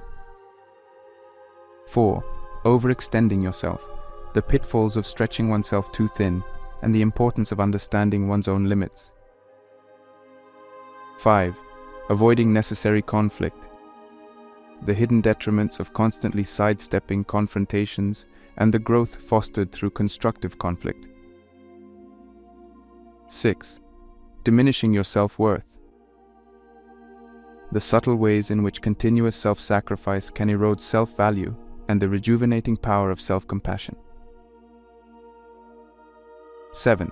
Misunderstanding of kindness, debunking the myth that kindness is passive, highlighting its inherent strength and assertiveness. The tapestry of kindness, woven from these threads, paints a vivid picture. It's not just about benevolence, but balance. It's not solely about selflessness, but also self-respect. True kindness, when understood and practiced wisely, becomes a potent force that enriches not just the recipient but also the giver. Yet, like any force, it must be wielded with awareness and care. Let kindness not become a weight that drags you down, but wings that let you soar. It's essential to remember that being kind shouldn't come at the expense of your well-being or self-respect. Like the yin and yang, there exists a harmonious balance between selflessness and self-care. As we close this chapter on kindness, let us carry forward the powerful truth that real kindness is not a whisper, but a resolute voice. It is not the surrender of strength, but its very embodiment. True kindness is the courage to uphold boundaries while opening your heart, the fortitude to stand firm in your values while extending a helping hand, and the bravery to be compassionate without losing sight of your worth. Let this be your guiding star. Kindness is not the absence of strength, but the presence of strength used lovingly. Hold this principle close, and let the strength of your kindness be the light that brightens the world, a steadfast beacon of hope and humanity.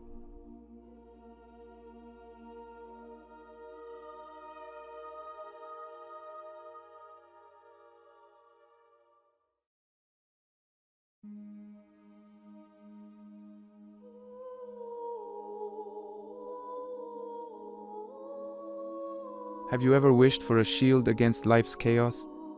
An inner compass guiding you through the storms, or a daily blueprint for unwavering tranquility?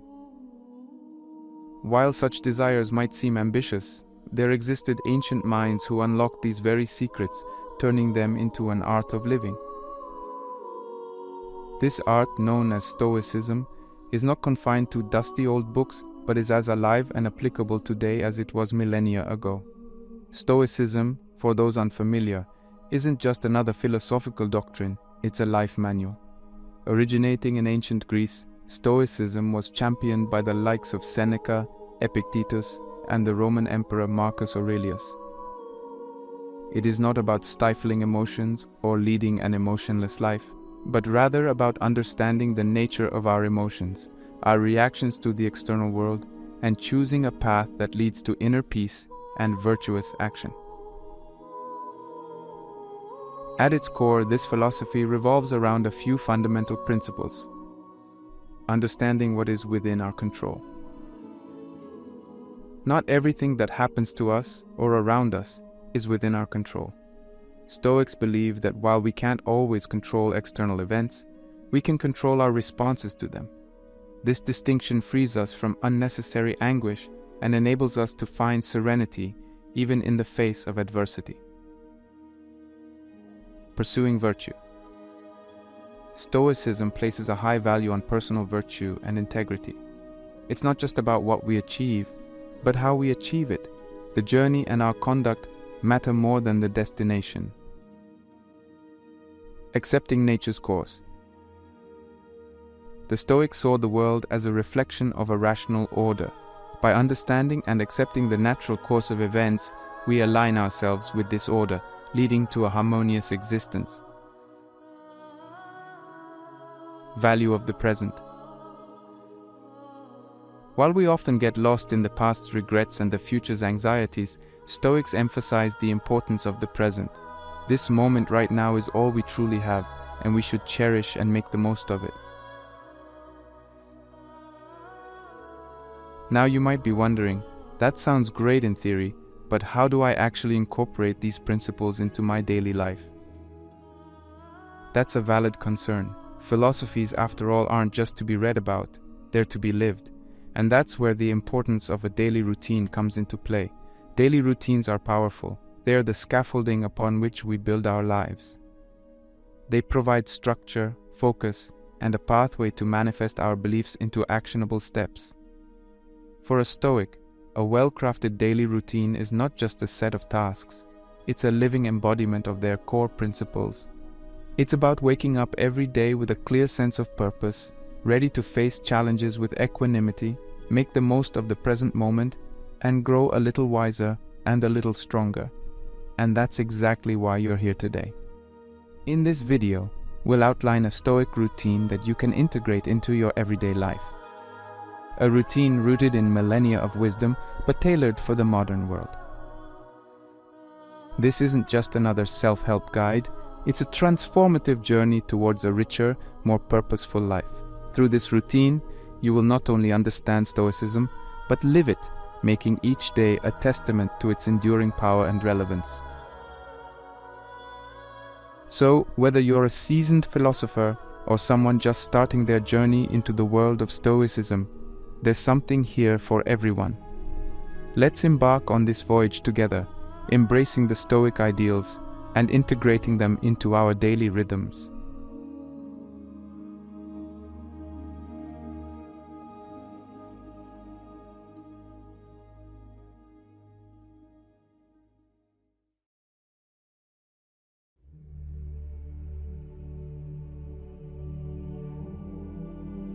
One, morning reflection.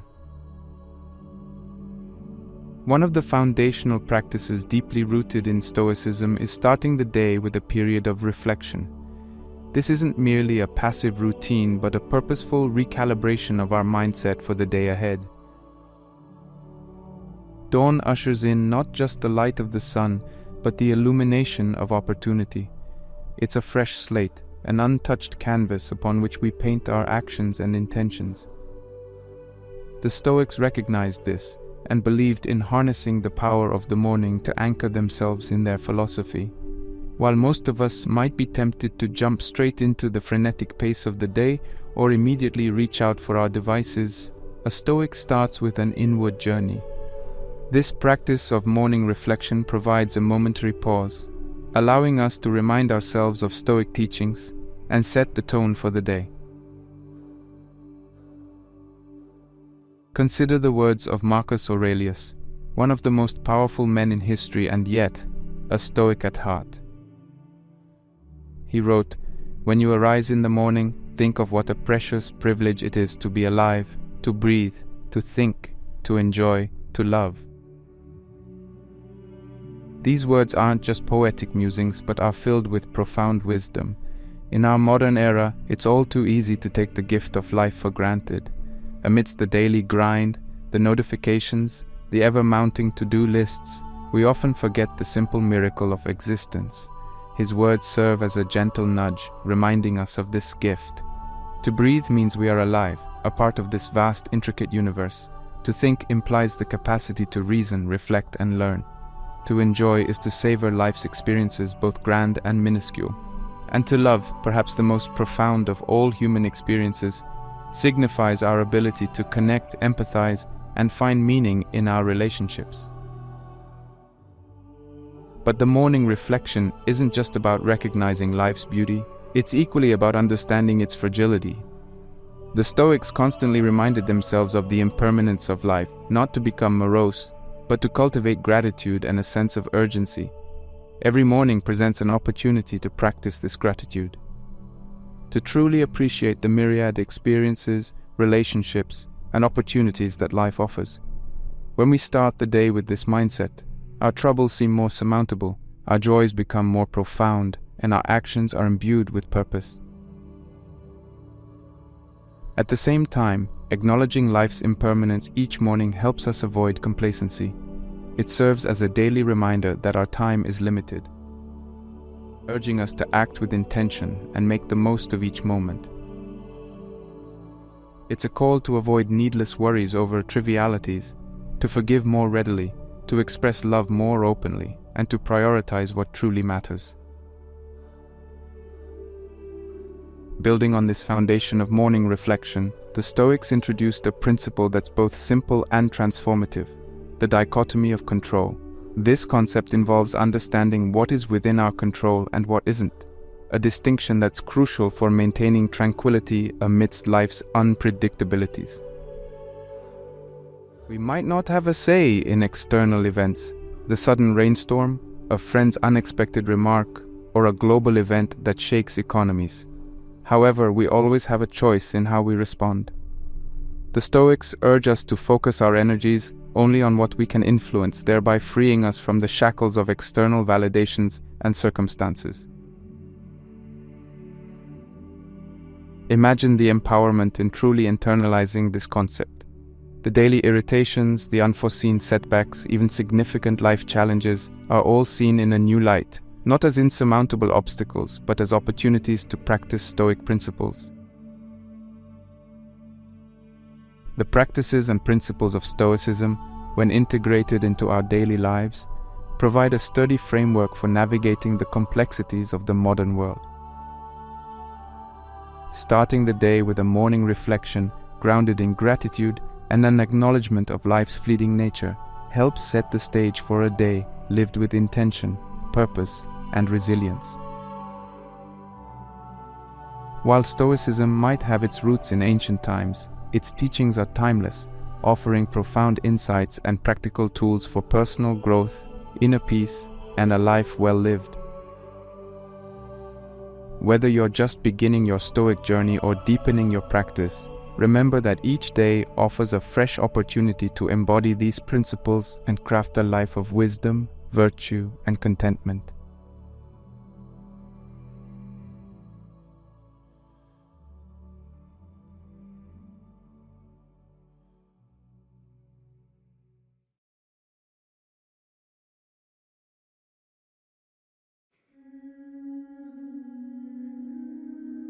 Two, embrace discomfort.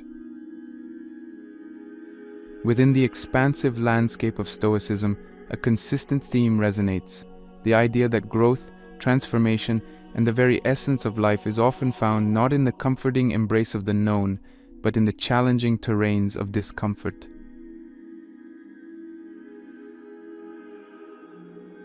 The Stoics did not merely preach this idea, they lived it, intentionally seeking out experiences that stretched their limits, jolted them out of complacency, and required them to summon depths of courage they might not have known they possessed.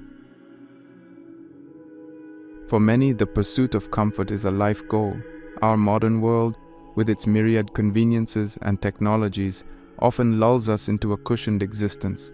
But the Stoics recognized a profound truth, that while comfort can soothe, it's discomfort that truly shapes. Consider the act of taking a cold shower.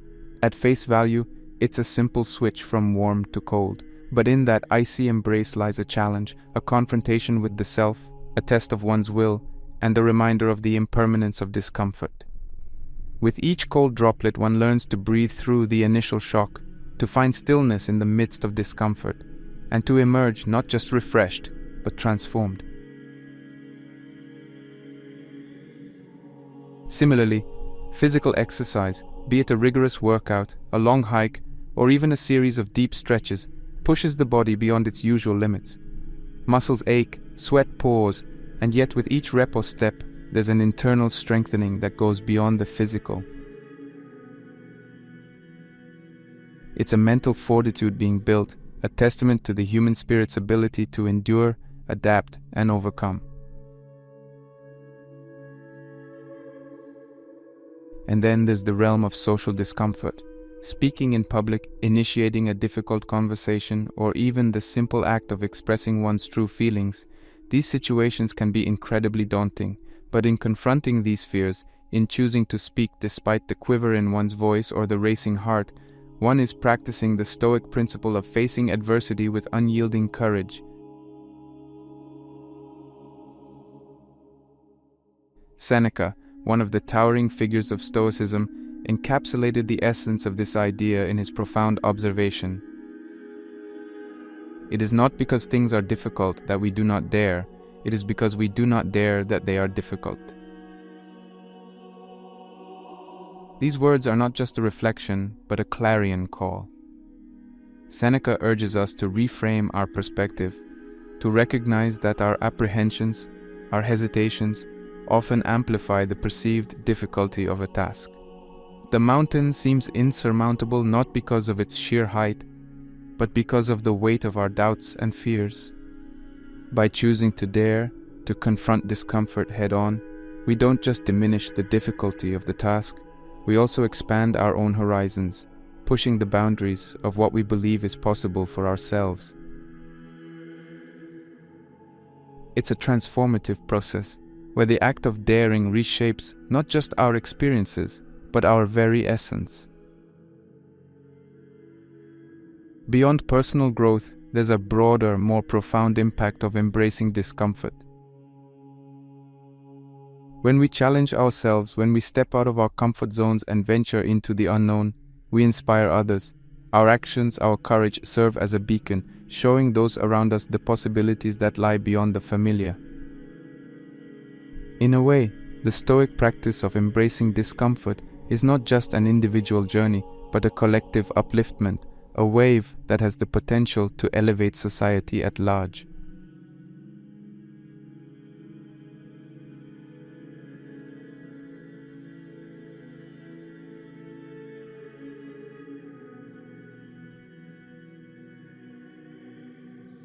Three, practice negative visualization. In the continuum of human experience, our minds are often drawn to the positive, to hopes, dreams, and aspirations. But Stoicism introduces a counterintuitive yet profoundly impactful exercise: negative visualization. It beckons us to occasionally step away from the sunlit meadows of optimism and wander the shadowed woods of potential adversities. This isn't an exercise in pessimism, but rather one of preparation and profound appreciation. Imagining the what-ifs. Imagine waking up one day and not having the comforts you've grown accustomed to, or losing a loved one, or confronting a personal health crisis. These are not pleasant thoughts, and our instinct might be to push them away, to seek refuge in the comforting embrace of positivity. Yet, The Stoics believed in occasionally dwelling on these scenarios, not to induce fear or sadness, but to harness a deeper understanding and appreciation of the present. By vividly imagining scenarios where things go wrong or we lose something or someone valuable, we are not just indulging in morbid fantasies. We are, in essence, conducting thought experiments, gauging our emotional and psychological reactions to potential adversities. One immediate outcome of negative visualization is a profound appreciation for the present. When we consider the fragility of our current circumstances, the impermanence of our relationships and material possessions, we begin to see them in a new light. The simple joys, the daily comforts, the bonds we share all become more precious, more cherished. The mundane transforms into the extraordinary. Furthermore, by mentally navigating the challenges of our imagined scenarios, we prepare our minds for real-life adversities.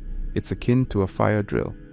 By simulating a crisis, we familiarize ourselves with our escape routes, ensuring that when a real fire breaks out, we aren't paralyzed by panic, but are prepared to act swiftly and decisively. The human mind, in its quest for security, often fears the unknown. This fear, more often than not, is rooted not in the actual adversities we might face, but in our perceived inability to handle them. Negative visualization directly addresses this fear. By repeatedly engaging with challenging scenarios in our minds, we build mental resilience. With each imagined adversity, we also visualize our response, our coping strategies, our sources of strength. Over time, this practice conditions us to believe in our capacity to handle challenges. The unknown becomes less daunting, not because we've unraveled its mysteries, but because we trust in our ability to navigate its complexities. Moreover, this practice diminishes the disproportionate distress often caused by unexpected setbacks. When something goes wrong, the Stoic practitioner can calmly say, "I was prepared for this," and draw from the reservoir of mental fortitude built over time. However, it's crucial to approach negative visualization with balance. It's a tool, not a way of life. Dwell too long or too often in the realm of imagined adversities, and it can become counterproductive, inducing anxiety rather than alleviating it. The key is moderation and intent. When practiced judiciously, with the clear intent of building resilience and fostering appreciation, negative visualization can be a transformative Stoic exercise. Beyond our internal reflections, Stoicism also offers profound insights into our interactions with the external world. In every interaction, be it with nature, individuals, or broader society, there's an opportunity to practice Stoic principles. From the manner in which we respond to a rude remark to the way we engage with societal issues, Stoicism provides a compass, guiding us towards actions rooted in wisdom, courage, and virtue.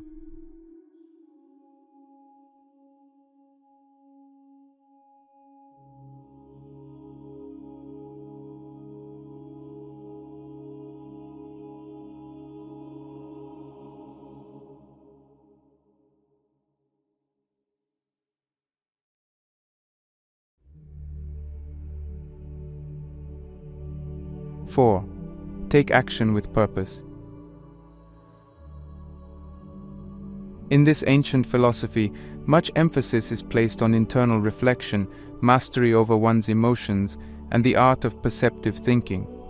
However, equally paramount to the Stoic doctrine is the call to action, not just any action, but action steeped in purpose, aligned with virtue, and echoing the resonant call of one's true self. At its core, Stoicism is more than a philosophy. It's a way of life. And life, as the Stoics remind us, is not a passive existence, but a dynamic interplay of thoughts, emotions, and crucially, actions. It doesn't advocate for a retreat from the world, but rather an active engagement with it, driven by the tenets of virtue and righteousness. Virtue in the Stoic worldview isn't just about moral rectitude, it encompasses wisdom, courage, justice, and temperance. It's the compass by which one navigates the myriad decisions of daily life, ensuring that each choice, each action, is a reflection of one's highest self. This doesn't mean a Stoic is infallible. On the contrary, it acknowledges the imperfections but constantly strives towards this ideal, learning from missteps and continually refining one's path. How often do we find ourselves adrift in the tide of daily routines, the hours blending into one another, days passing with a sense of monotony? Stoicism challenges this passive existence, urging us to infuse each day with purpose. It's not about grand gestures or monumental achievements every day. It's about aligning daily tasks, however small or mundane they might seem, with a greater purpose.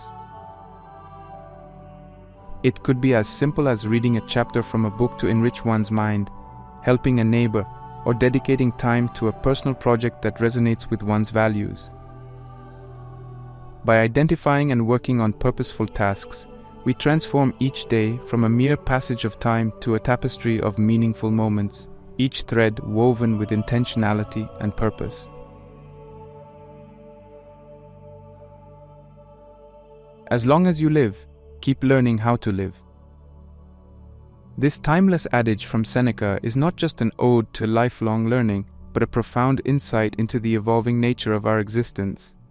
Life is not static, it's an ever-evolving journey, with each phase bringing its own set of challenges, joys, sorrows, and learnings. To truly live, in the Stoic sense, is to be in sync with this dynamic rhythm, continually adapting, growing, and refining oneself. The quote is a reminder that life, in all its unpredictability, offers endless opportunities to learn and grow. And central to this learning is the act of purposeful living. Every interaction, every task, every challenge is a classroom, and when approached with a Stoic mindset, the lessons gleaned are invaluable. In essence, to learn how to live is to act with purpose, guided by virtue, and anchored in self-awareness. It's a commitment to making each day count, not by the world's standards of success, but by the Stoic metrics of virtue, purpose, and personal growth. Stoicism, while deeply personal, is not solitary. The Stoics recognize the intrinsic human need for connection and community. Our actions, while emanating from personal beliefs and values, resonate in the wider community. Thus, it also urges us to be conscious of our role in the collective, ensuring that our purpose-driven actions not only uplift us, but also contribute positively to the broader societal tapestry.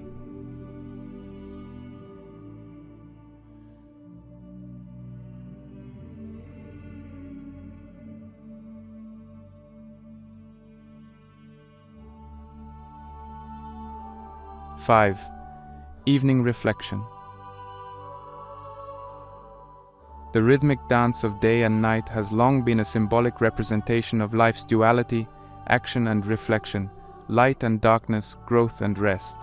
Just as the morning heralds a new beginning, urging us to step forward with intent, the evening is a gentle nudge to pause, to look inward, and to make sense of the day's tapestry.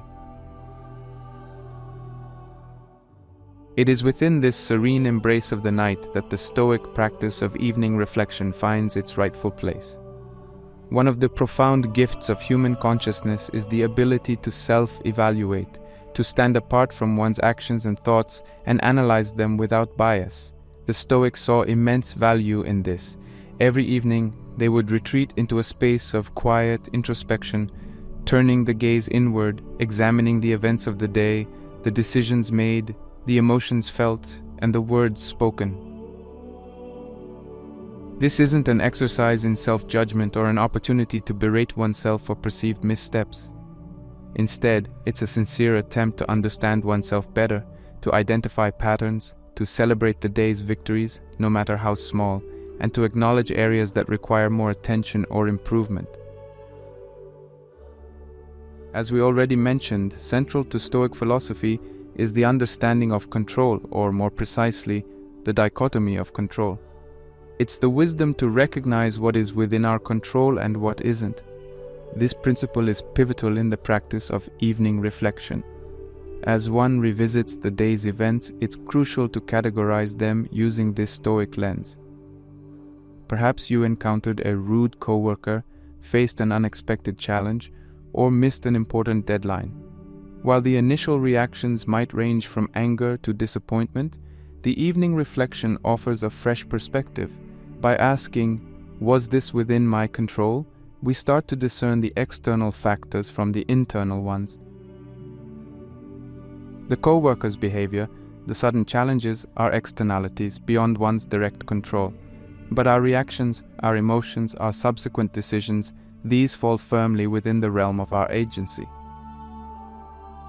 By consistently recognizing these boundaries, we not only absolve ourselves of unnecessary guilt, but also empower ourselves to manage what truly lies within our grasp: our responses, our mindset, and our future actions.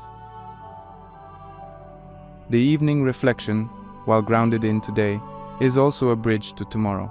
Having gleaned insights from the day, understood patterns, and recognized areas of growth, it's also a moment to prepare mentally for the day ahead. This preparation isn't about meticulous planning or setting rigid goals, but rather it's an internal commitment, a pledge to uphold Stoic virtues, to face tomorrow's uncertainties with equanimity, and to act with purpose and integrity. It's a reaffirmation of one's Stoic journey, a quiet resolve to continue learning, growing, and striving for a life of virtue and purpose. As we delve deeper into these practices, one thing becomes abundantly clear: Stoicism, though ancient, is evergreen. Its principles, its practices, its wisdom resonate as deeply today as they did in the bustling streets of ancient Rome or the philosophical halls of Athens. The evening reflection, like all Stoic practices, is timeless, a testament to the philosophy's enduring relevance and its universal appeal to the human quest for a meaningful life.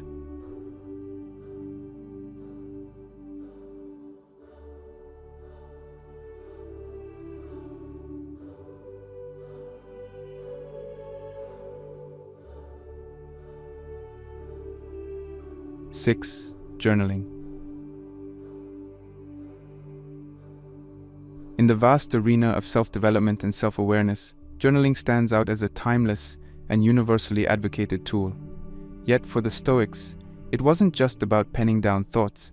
It was akin to holding up a mirror to one's soul, creating a dialogue with oneself and sculpting the psyche through words. In the noise and rush of our modern lives, introspection often gets relegated to the background. We're constantly reacting to stimuli, to information, to emotions. Journaling offers an oasis of introspection, pulling us out of the reactive mode into a space of contemplation. This act of self-reflection, a cornerstone of Stoic practice, is instrumental in gaining clarity. Think of clarity as the compass of the mind. Without it, we're easily swayed by external forces, unable to distinguish between transient whims and genuine values. By penning down our thoughts, we map the contours of our inner landscape, discerning patterns, acknowledging fears, and crystallizing aspirations. Each written word is a step towards understanding the self better, towards the clarity that guides purposeful action. Every day, we're met with challenges, some as trivial as a spilled cup of coffee, others as profound as a personal loss. To an untrained mind, these challenges can provoke disproportionate distress. But the Stoic, through journaling, has a unique tool to dissect and understand these experiences. When we document challenges, we're not merely recounting events, we're placing them under the Stoic prism. What aspect of this challenge is within my control? How does this align with Stoic principles? How can I transform this obstacle into an opportunity for growth? These are questions that transform ordinary journaling into a Stoic exercise.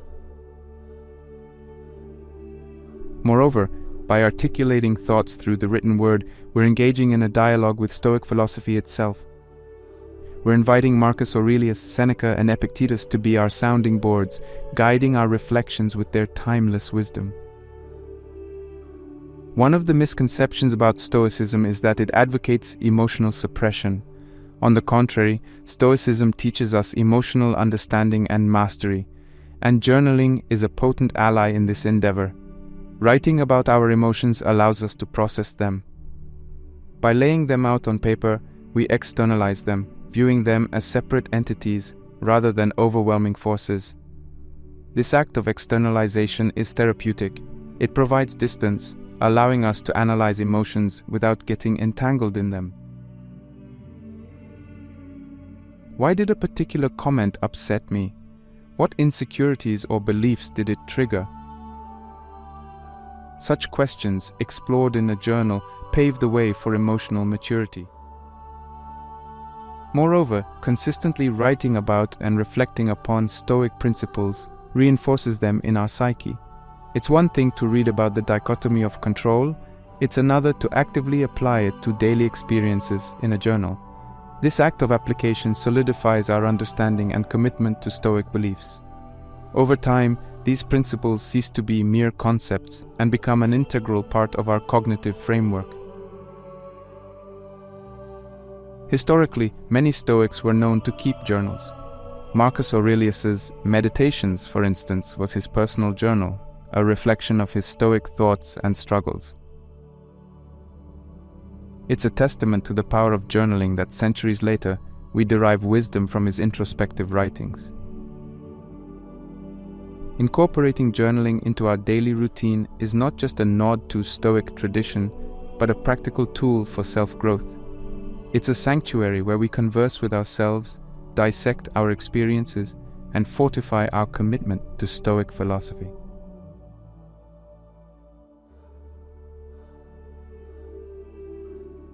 Visualization, another invaluable Stoic technique, goes hand in hand with journaling.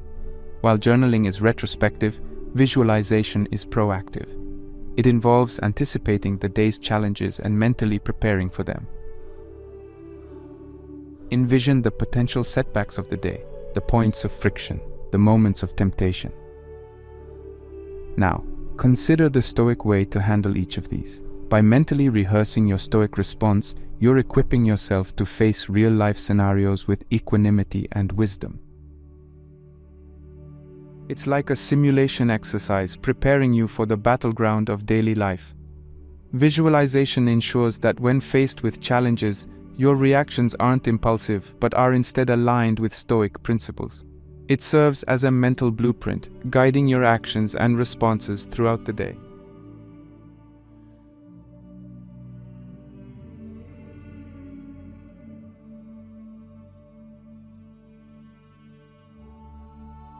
Seven, empathy and understanding. Among the multifaceted jewels of Stoic philosophy, one shines with a particularly gentle yet profound radiance, the tenet of empathy. For the Stoics, the practice of philosophy was not a solitary endeavor confined to the corners of contemplative rooms. Instead, it was deeply intertwined with the fabric of daily life, in the bustling marketplaces, the corridors of power, and the intimate spaces of homes. And at the heart of these interactions was a foundational Stoic belief. Every individual, regardless of their status or circumstance, is engaged in their unique struggle, a silent battle often hidden from view. It's a common human tendency to judge situations, and more critically, people, based on surface-level perceptions. A curt reply, an indifferent gesture, or even an act of rudeness, these are easily met with immediate reactions of annoyance, anger, or judgment. But Stoicism invites us to pause, to delve deeper, and to consider the myriad unseen factors that might be influencing someone's behavior. Perhaps the person who brushed past you without an apology had just received distressing news. Maybe the colleague who seemed dismissive is grappling with personal challenges. The stranger who seemed rude might just be having the worst day of their life. It's essential to remember that, like an iceberg, the majority of an individual's experiences, emotions, and challenges remain submerged, hidden from the casual observer's eye. Recognizing this is the first step towards genuine empathy, understanding that there's always more to a person than meets the eye. Interactions, both fleeting and profound, pepper our daily lives. And in these interactions lie immense opportunities for practicing Stoic principles. Instead of reacting impulsively to perceived slights or disagreements, Stoicism teaches us to respond with patience, understanding, and kindness. Practicing patience doesn't mean suppressing genuine feelings or allowing oneself to be mistreated. Instead, it's an exercise in perspective. It's about momentarily stepping out of one's shoes and stepping into another's, trying to view the world through their lens, however briefly. This shift in viewpoint can be transformative, turning potential conflicts into moments of connection and understanding.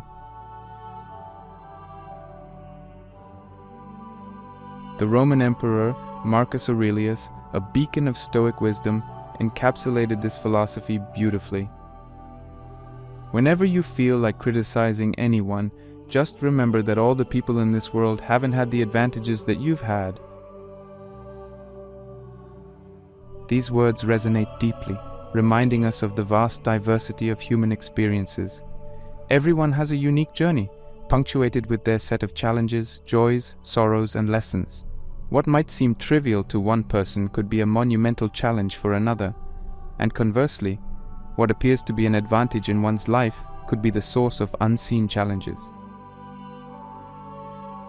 Aurelius's words are a gentle nudge, urging us to practice humility, to recognize the privileges and advantages we might unknowingly possess, and to approach interactions with an open heart, free from judgments and preconceived notions. When empathy becomes a guiding principle, it doesn't just transform individual interactions. It has the potential to reshape societies. Every act of understanding, every moment of patience, sends out ripples, creating a more compassionate, connected, and harmonious world.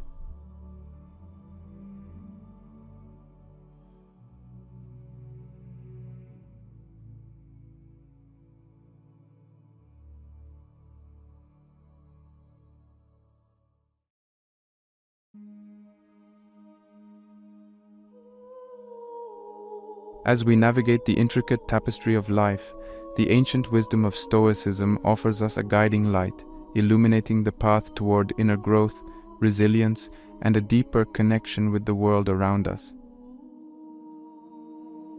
Let's briefly journey back through the 7 essential daily practices we've delved into today, each serving as a stepping stone towards a more Stoic way of life. Morning reflection. Starting our days anchored in gratitude, we remind ourselves of the teachings of Stoicism, setting a positive and purposeful tone for the day ahead. Embrace discomfort. By consciously choosing challenges, be they physical, mental, or emotional, we mold our minds, preparing them to face life's adversities with unyielding courage. Practice negative visualization. By mentally traversing scenarios of loss or adversity, we not only grow to appreciate the present more deeply, but also fortify our minds against the unpredictable currents of life. Take action with purpose. Stoicism beckons us to act not out of mere obligation or routine, but with intention and virtue, ensuring our days are filled with meaningful pursuits. Evening reflection. As the world quiets down, we turn inward, evaluating our day, discerning between what was and wasn't within our control, and laying the foundation for a wiser tomorrow. Journaling. This practice allows us to introspect, process emotions, and reflect on the Stoic principles, offering clarity amidst the chaos of daily life. Develop empathy and understanding. In recognizing the unseen battles everyone faces, we cultivate patience and kindness in our interactions, forging deeper connections with those around us. If you're new to these practices or find the breadth of them a tad overwhelming, take heart. The journey of Stoicism, like all meaningful journeys, doesn't demand perfection from the outset. It's a path of gradual progression. Start small, perhaps with a morning reflection or an evening journal entry. Over time, as you grow more attuned to the Stoic way, you can weave in more practices, shaping your daily routine in harmony with these age-old principles. And remember, while the tools and practices of Stoicism are profound, it's the consistent daily application that holds the true magic. It's in the day-to-day, the seemingly mundane moments, where the transformative power of Stoicism truly unfurls. Each day lived with purpose, reflection, and empathy doesn't just elevate that single day, but contributes to a life of depth, wisdom, and profound contentment. So, as you step forward from this moment, may you carry the essence of Stoicism with you, letting it guide, uplift, and transform your everyday into a testament of its enduring wisdom.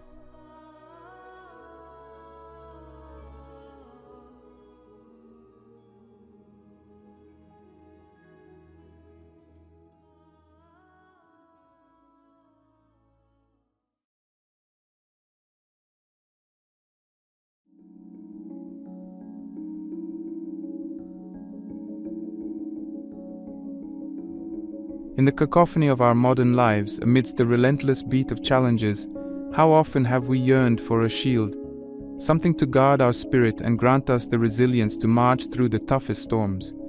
The answer, surprisingly, might lie not in the future, but in the distant past, in the pages of letters penned by a Stoic philosopher, Seneca. Resilience. It's a term that's often thrown around in motivational speeches and self-help books. But what does it truly mean to be resilient? Is it about never falling? Or is it about rising every time you fall?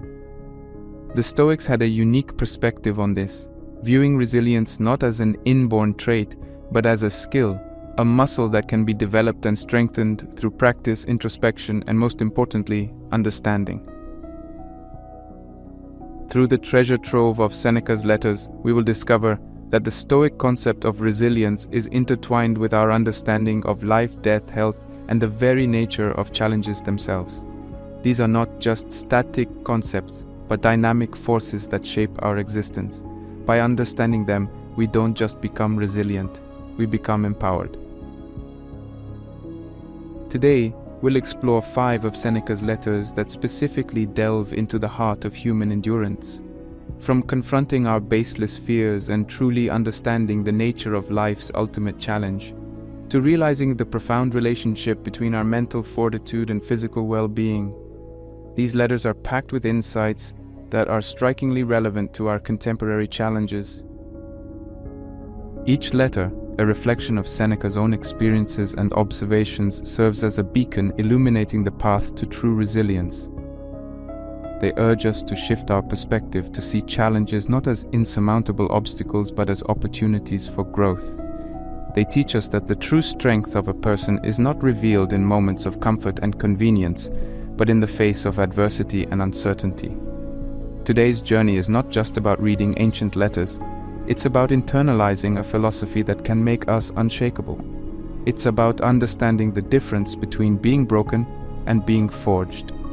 And most importantly, it's about realizing that resilience is not a gift, it's a choice. So as we venture forth into this exploration, I invite you to open not just your ears, but your hearts and minds. For what we're about to uncover is not just ancient wisdom, but timeless tools for a life of strength, dignity, and unyielding resilience.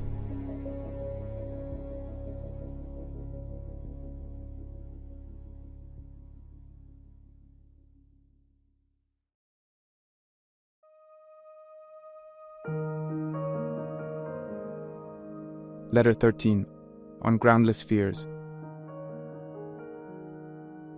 I know that you have plenty of spirit, for even before you began to equip yourself with maxims which were wholesome and potent to overcome obstacles, you were taking pride in your contest with fortune, and this is all the more true now that you have grappled with fortune and tested your powers. For our powers can never inspire in us implicit faith in ourselves, except when many difficulties have confronted us on this side and on that, and have occasionally even come to close quarters with us. It is only in this way that the true spirit can be tested, the spirit that will never consent to come under the jurisdiction of things external to ourselves. This is the touchstone of such a spirit. No prize fighter can go with high spirits into the strife if he has never been beaten black and blue. The only contestant who can confidently enter the lists is the man who has seen his own blood, who has felt his teeth rattle beneath his opponent's fist, who has been tripped and felt the full force of his adversary's charge, who has been downed in body but not in spirit, one who, as often as he falls, rises again with greater defiance than ever. So then, to keep up my figure, fortune has often in the past got the upper hand of you, and yet you have not surrendered, but have leaped up and stood your ground still more eagerly. For manliness gains much strength by being challenged. Nevertheless, if you approve, allow me to offer some additional safeguards by which you may fortify yourself. There are more things, Lucilius, likely to frighten us than there are to crush us. We suffer more often in imagination than in reality. I am not speaking with you in the Stoic strain, but in my milder style, for it is our Stoic fashion to speak of all those things which provoke cries and groans as unimportant and beneath notice, but you and I must drop such great-sounding words, although heaven knows they are true enough. What I advise you to do is not to be unhappy before the crisis comes, since it may be that the dangers before which you paled as if they were threatening you will never come upon you. They certainly have not yet come.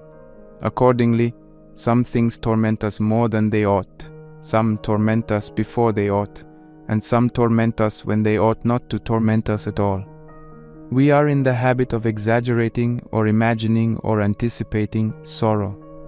The first of these three faults may be postponed for the present because the subject is under discussion and the case is still in court, so to speak. That which I should call trifling, you will maintain to be most serious, for of course I know that some men laugh while being flogged and that others wince at a box on the ear. We shall consider later whether these evils derive their power from their own strength or from our own weakness. Do me the favor, when men surround you and try to talk you into believing that you are unhappy, to consider not what you hear, but what you yourself feel, and to take counsel with your feelings and question yourself independently, because you know your own affairs better than anyone else does. Ask, is there any reason why these persons should condole with me? Why should they be worried or even fear some infection from me, as if troubles could be transmitted? Is there any evil involved, or is it a matter merely of ill report rather than an evil? Put the question voluntarily to yourself. Am I tormented without sufficient reason? Am I morose? And do I convert what is not an evil into what is an evil? You may retort with the question, how am I to know whether my sufferings are real or imaginary? Here is the rule for such matters. We are tormented either by things present, or by things to come, or by both. As to things present, the decision is easy. Suppose that your person enjoys freedom and health, and that you do not suffer from any external injury. As to what may happen to it in the future, we shall see later on. Today there is nothing wrong with it, but, you say, something will happen to it. First of all, consider whether your proofs of future trouble are sure, for it is more often the case that we are troubled by our apprehensions, and that we are mocked by that mocker rumor, which is wont to settle wars, but much more often settles individuals. Yes, my dear Lucilius, we agree too quickly with what people say. We do not put to the test those things which cause our fear. We do not examine into them. We blench and retreat just like soldiers who are forced to abandon their camp because of a dust cloud raised by stampeding cattle, or are thrown into a panic by the spreading of some unauthenticated rumor. And somehow or other it is the idle report that disturbs us most. For truth has its own definite boundaries, but that which arises from uncertainty is delivered over to guesswork and the irresponsible license of a frightened mind. That is why no fear is so ruinous and so uncontrollable as panic fear. For other fears are groundless, but this fear is witless. Let us then look carefully into the matter. It is likely that some troubles will befall us, but it is not a present fact. How often has the unexpected happened? How often has the expected never come to pass? And even though it is ordained to be, what does it avail to run out to meet your suffering? You will suffer soon enough when it arrives, so look forward meanwhile to better things. What shall you gain by doing this? Time. There will be many happenings meanwhile which will serve to postpone or end or pass on to another person, the trials which are near or even in your very presence. A fire has opened the way to flight. Men have been let down softly by a catastrophe. Sometimes the sword has been checked even at the victim's throat. Men have survived their own executioners. Even bad fortune is fickle. Perhaps it will come, perhaps not. In the meantime, it is not. So look forward to better things.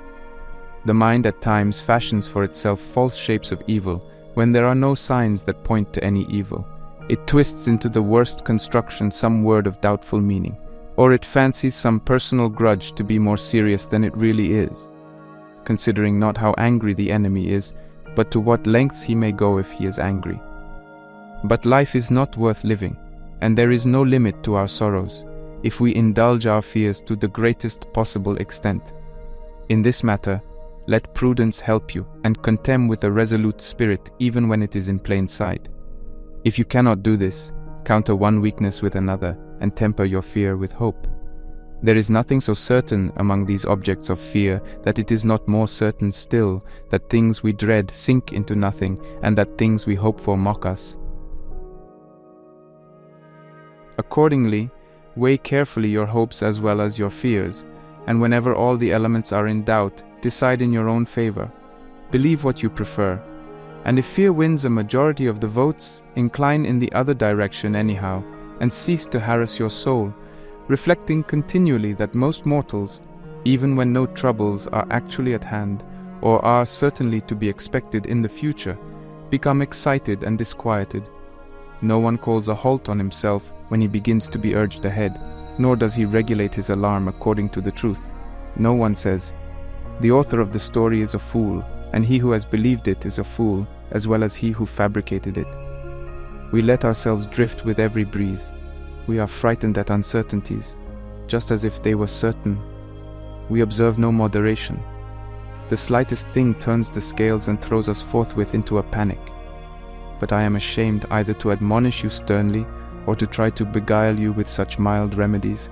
Let another say, "Perhaps the worst will not happen." You yourself must say, "Well, what if it does happen? Let us see who wins. Perhaps it happens for my best interests. It may be that such a death will shed credit upon my life." Socrates was ennobled by the hemlock draught. Wrench from Cato's hand his sword, the vindicator of liberty, and you deprive him of the greatest share of his glory. I am exhorting you far too long, since you need reminding rather than exhortation. The path on which I am leading you is not different from that on which your nature leads you. You were born to such conduct as I describe. Hence, there is all the more reason why you should increase and beautify the good that is in you.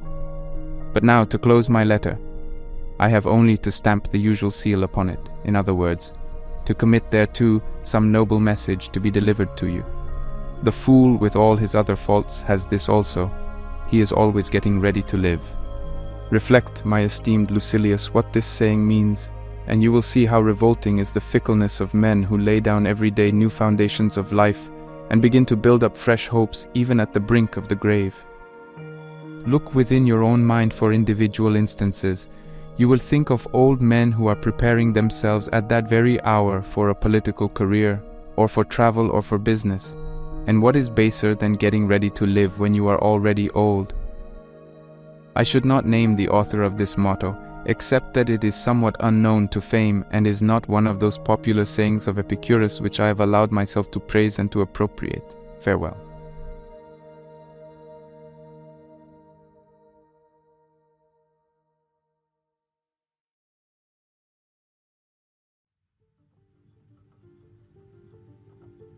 Letter 24, on despising death. You write me that you are anxious about the result of a lawsuit with which an angry opponent is threatening you, and you expect me to advise you to picture to yourself a happier issue and to rest in the allurements of hope. Why indeed is it necessary to summon trouble, which must be endured soon enough when it has once arrived, or to anticipate trouble and ruin the present through fear of the future? It is indeed foolish to be unhappy now, because you may be unhappy at some future time, but I shall conduct you to peace of mind by another route. If you would put off all worry, assume that what you fear may happen will certainly happen in any event. Whatever the trouble may be, measure it in your own mind, and estimate the amount of your fear. You will thus understand that what you fear is either insignificant or short-lived, and you need not spend a long time in gathering illustrations which will strengthen you. Every epoch has produced them. Let your thoughts travel into any era of Roman or foreign history, and there will throng before you notable examples of high achievement or of high endeavor. If you lose this case, can anything more severe happen to you than being sent into exile or led to prison? Is there a worse fate that any man may fear than being burned or being killed? Name such penalties one by one, and mention the men who have scorned them. One does not need to hunt for them. It is simply a matter of selection. Sentence of conviction was borne by Rutilius as if the injustice of the decision were the only thing which annoyed him. Exile was endured by Metellus with courage, by Rutilius even with gladness, for the former consented to come back only because his country called him. The latter refused to return when Sulla summoned him, and nobody in those days said no to Sulla. Socrates in prison discoursed and declined to flee when certain persons gave him the opportunity. He remained there in order to free mankind from the fear of two most grievous things, death and imprisonment. Mucius put his hand into the fire. It is painful to be burned, but how much more painful to inflict such suffering upon oneself. Here was a man of no learning, not primed to face death and pain by any words of wisdom, and equipped only with the courage of a soldier, who punished himself for his fruitless daring. He stood and watched his own right hand falling away piecemeal on the enemy's brazier, and nor did he withdraw the dissolving limb with its uncovered bones until his foe removed the fire. He might have accomplished something more successful in that camp, but never anything more brave. See how much keener a brave man is to lay hold of danger than a cruel man is to inflict it. Porsenna was more ready to pardon Mucius for wishing to slay him than Mucius to pardon himself for failing to slay Porsenna. Oh, say you, those stories have been droned to death in all the schools. Pretty soon, when you reach the topic on despising death, you will be telling me about Cato.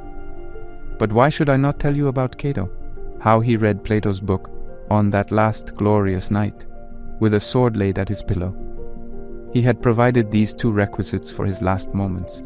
The first, that he might have the will to die, and the second, that he might have the means. So he put his affairs in order, as well as one could put in order that which was ruined and near its end, and thought that he ought to see to it that no one should have the power to slay or the good fortune to save Cato. Drawing the sword, which he had kept unstained from all bloodshed against the final day, he cried, "Fortune, you have accomplished nothing by resisting all my endeavors. I have fought, till now, for my country's freedom and not for my own. I did not strive so doggedly to be free, but only to live among the free. Now, since the affairs of mankind are beyond hope, let Cato be withdrawn to safety."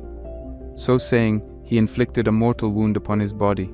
After the physicians had bound it up, Cato had less blood and less strength, but no less courage. Angered now not only at Caesar, but also at himself, he rallied his unarmed hands against his wound, and expelled, rather than dismissed, that noble soul which had been so defiant of all worldly power. I am not now heaping up these illustrations for the purpose of exercising my wit, but for the purpose of encouraging you to face that which is thought to be most terrible. And I shall encourage you all the more easily, by showing that not only resolute men have despised that moment when the soul breathes its last, but that certain persons, who were craven in other respects, have equaled in this regard the courage of the bravest. Take, for example, Scipio, the father-in-law of Gnaeus Pompeius. He was driven back upon the African coast by a headwind, and saw his ship in the power of the enemy. He therefore pierced his body with a sword, and when they asked where the commander was, he replied, "All is well with the commander." These words brought him up to the level of his ancestors and suffered not the glory which fate gave to the Scipios in Africa to lose its continuity. It was a great deed to conquer Carthage, but a greater deed to conquer death. All is well with the commander. Ought a general to die otherwise, especially one of Cato's generals? I shall not refer you to history, or collect examples of those men who throughout the ages have despised death, for they are very many. Consider these times of ours, whose enervation and over-refinement call forth our complaints. They nevertheless will include men of every rank, of every lot in life and of every age, who have cut short their misfortunes by death. Believe me, Lucilius, death is so little to be feared that through its good offices nothing is to be feared. Therefore, when your enemy threatens, listen unconcernedly. Although your conscience makes you confident, yet since many things have weight which are outside your case, both hope for that which is utterly just and prepare yourself against that which is utterly unjust. Remember, however, before all else, to strip things of all that disturbs and confuses, and to see what each is at bottom. You will then comprehend that they contain nothing fearful except the actual fear. That you see happening to boys happens also to ourselves, who are only slightly bigger boys. When those whom they love, with whom they daily associate, with whom they play, appear with masks on, the boys are frightened out of their wits. We should strip the mask, not only from men, but from things, and restore to each object its own aspect. Why dost thou hold up before my eyes swords, fires, and a throng of executioners raging about thee? Take away all that vain show, behind which thou lurkest and scarest fools. Ah, thou art naught but death, whom only yesterday a manservant of mine and a maidservant did despise? Why dost thou again unfold and spread before me with all that great display, the whip and the rack? Why are those engines of torture made ready, one for each several member of the body, and all the other innumerable machines for tearing a man apart piecemeal?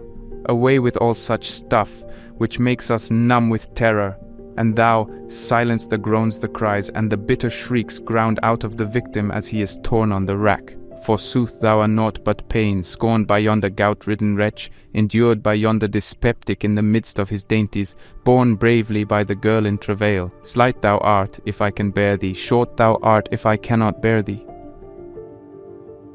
Ponder these words which you have often heard and often uttered. Moreover, prove by the result whether that which you have heard and uttered is true.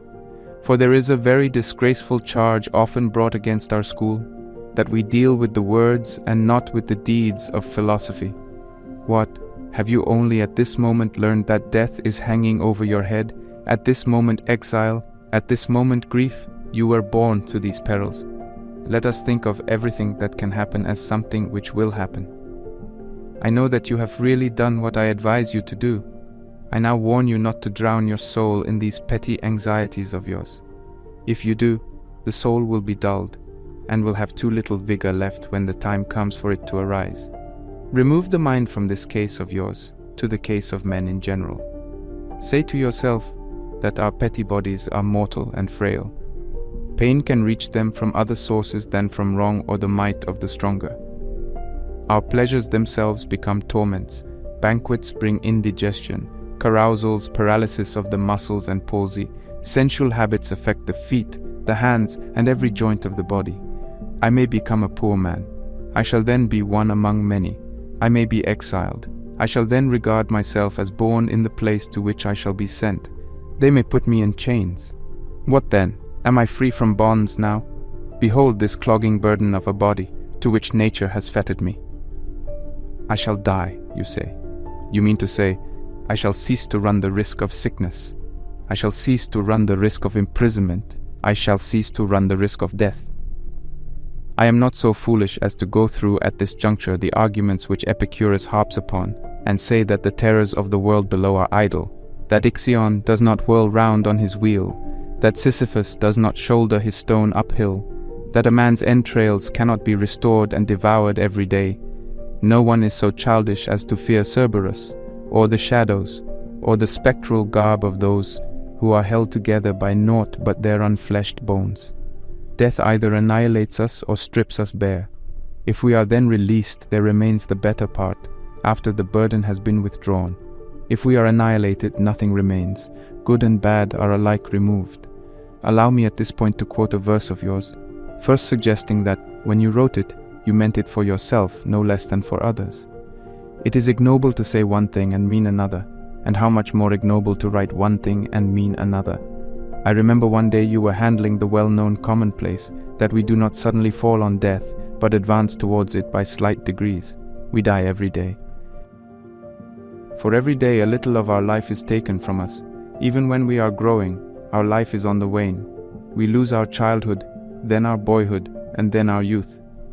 Counting even yesterday, all past time is lost time. The very day which we are now spending is shared between ourselves and death. It is not the last drop that empties the water clock, but all that which previously has flowed out. Similarly, the final hour when we cease to exist does not of itself bring death. It merely of itself completes the death process. We reach death at that moment, but we have been a long time on the way. In describing this situation, you said in your customary style, for you are always impressive, but never more pungent than when you are putting the truth in appropriate words. Not single is the death which comes. The death which takes us off is but the last of all. I prefer that you should read your own words rather than my letter, for then it will be clear to you that this death, of which we are afraid, is the last but not the only death. I see what you are looking for. You are asking what I have packed into my letter, what inspiriting saying from some mastermind, what useful precept. So I shall send you something dealing with this very subject which has been under discussion. Epictetus upbraids those who crave as much as those who shrink from death. It is absurd, he says, to run towards death because you are tired of life, when it is your manner of life that has made you run towards death. And in another passage, what is so absurd as to seek death, when it is through fear of death that you have robbed your life of peace? And you may add a third statement of the same stamp. Men are so thoughtless, nay so mad, that some, through fear of death, force themselves to die. Whichever of these ideas you ponder, you will strengthen your mind for the endurance alike of death and of life, for we need to be warned and strengthened in both directions, not to love or to hate life overmuch, even when reason advises us to make an end of it. The impulse is not to be adopted without reflection or at headlong speed. The grave and wise man should not beat a hasty retreat from life. He should make a becoming exit, and above all, he should avoid the weakness which has taken possession of so many, the lust for death. For just as there is an unreflecting tendency of the mind towards other things, so, my dear Lucilius, there is an unreflecting tendency towards death. This often seizes upon the noblest and most spirited men, as well as upon the craven and the abject. The former despise life, the latter find it irksome. Others also are moved by a satiety of doing and seeing the same things, and not so much by a hatred of life as because they are cloyed with it. We slip into this condition, while philosophy itself pushes us on, and we say, "How long must I endure the same things? Shall I continue to wake and sleep, be hungry and be cloyed, shiver and perspire? There is an end to nothing. All things are connected in a sort of circle. They flee and they are pursued. Night is close at the heels of day, day at the heels of night. Summer ends in autumn, winter rushes after autumn, and winter softens into spring. All nature in this way passes only to return. I do nothing new, I see nothing new. Sooner or later one sickens of this also. There are many who think that living is not painful, but superfluous. Farewell."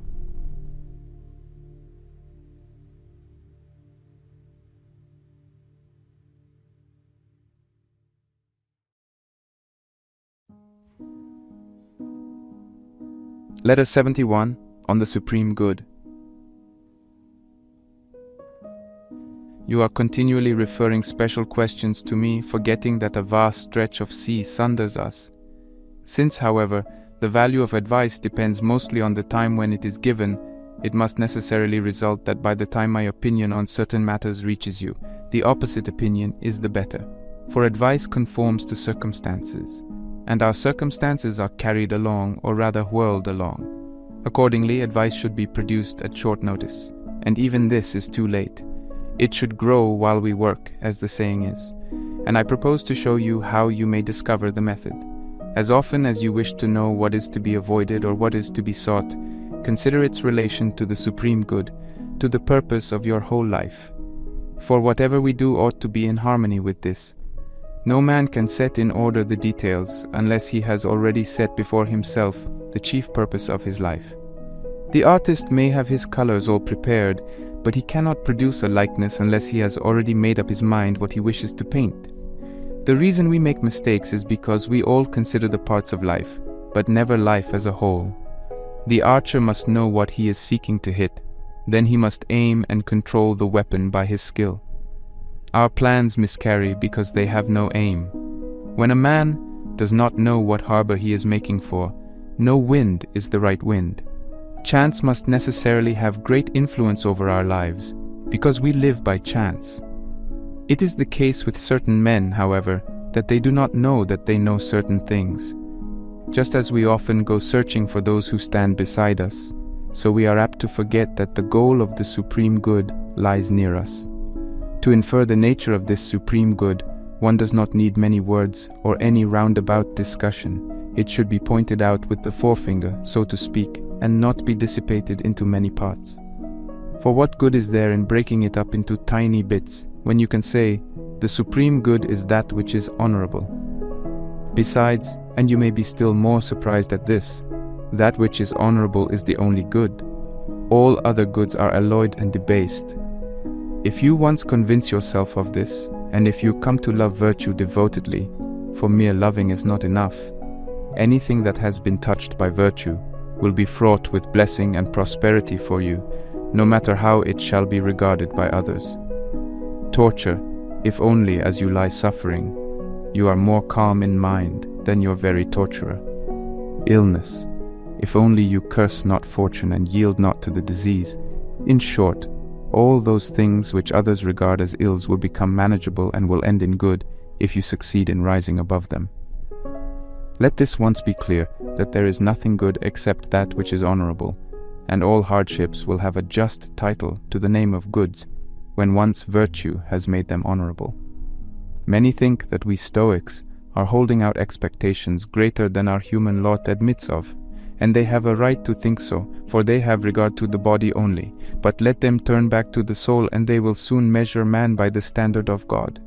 Rouse yourself, most excellent Lucilius, and leave off all this wordplay of the philosophers, who reduce a most glorious subject to a matter of syllables, and lower and wear out the soul by teaching fragments. Then you will become like the men who discovered these precepts, instead of those who by their teaching do their best to make philosophy seem difficult rather than great. Socrates, who recalled the whole of philosophy to rules of conduct, and asserted that the highest wisdom consisted in distinguishing between good and evil, said, "Follow these rules, if my words carry weight with you, in order that you may be happy, and let some men think you even a fool.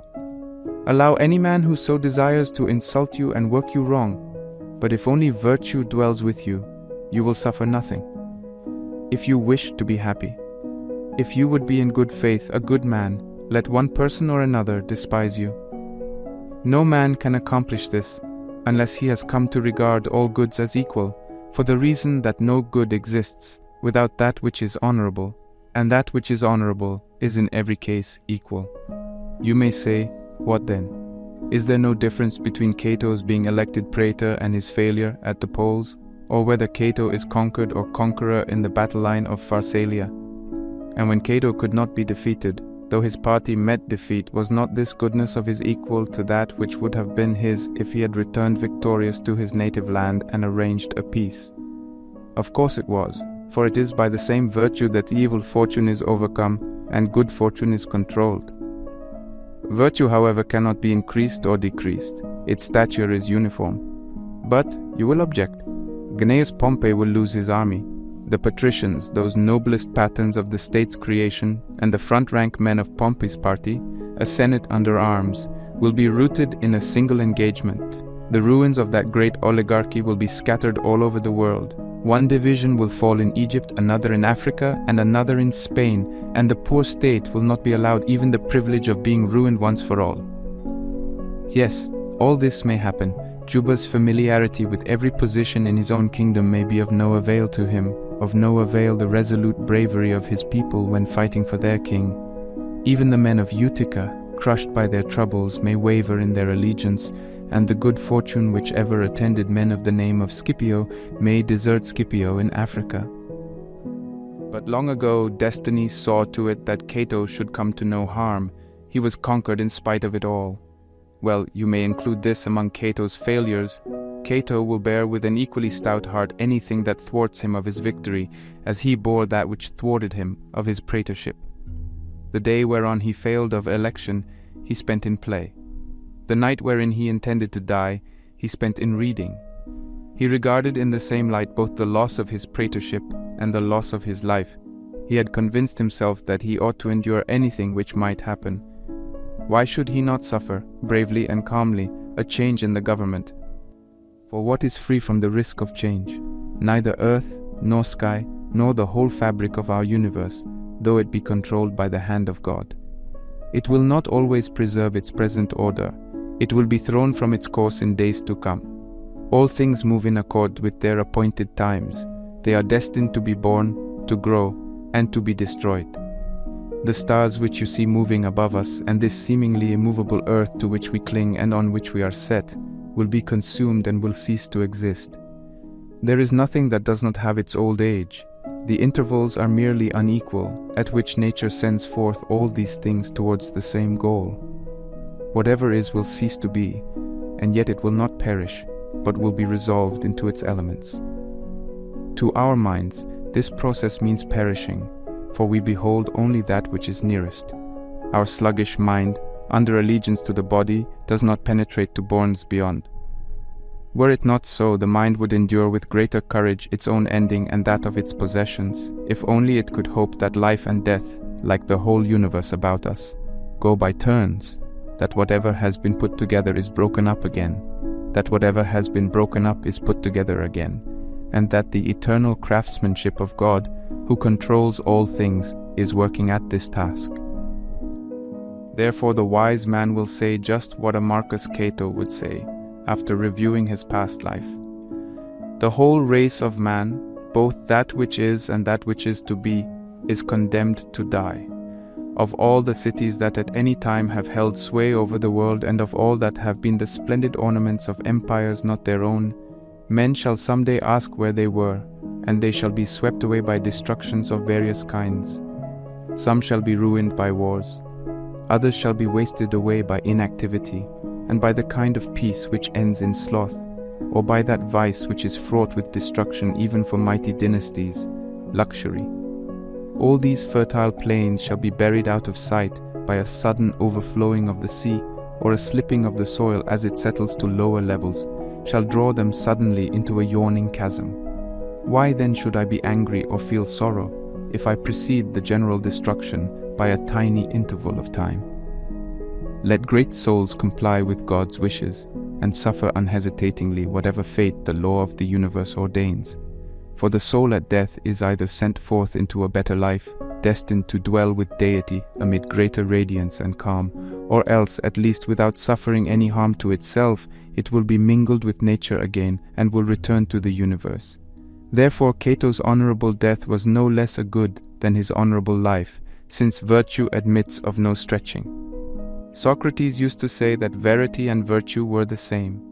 Just as truth does not grow, so neither does virtue grow, for it has its due proportions and is complete. You need not therefore wonder that goods are equal, both those which are to be deliberately chosen and those which circumstances have imposed. For if you once adopt the view that they are unequal, deeming, for instance, a brave endurance of torture as among the lesser goods, you will be including it among the evils also.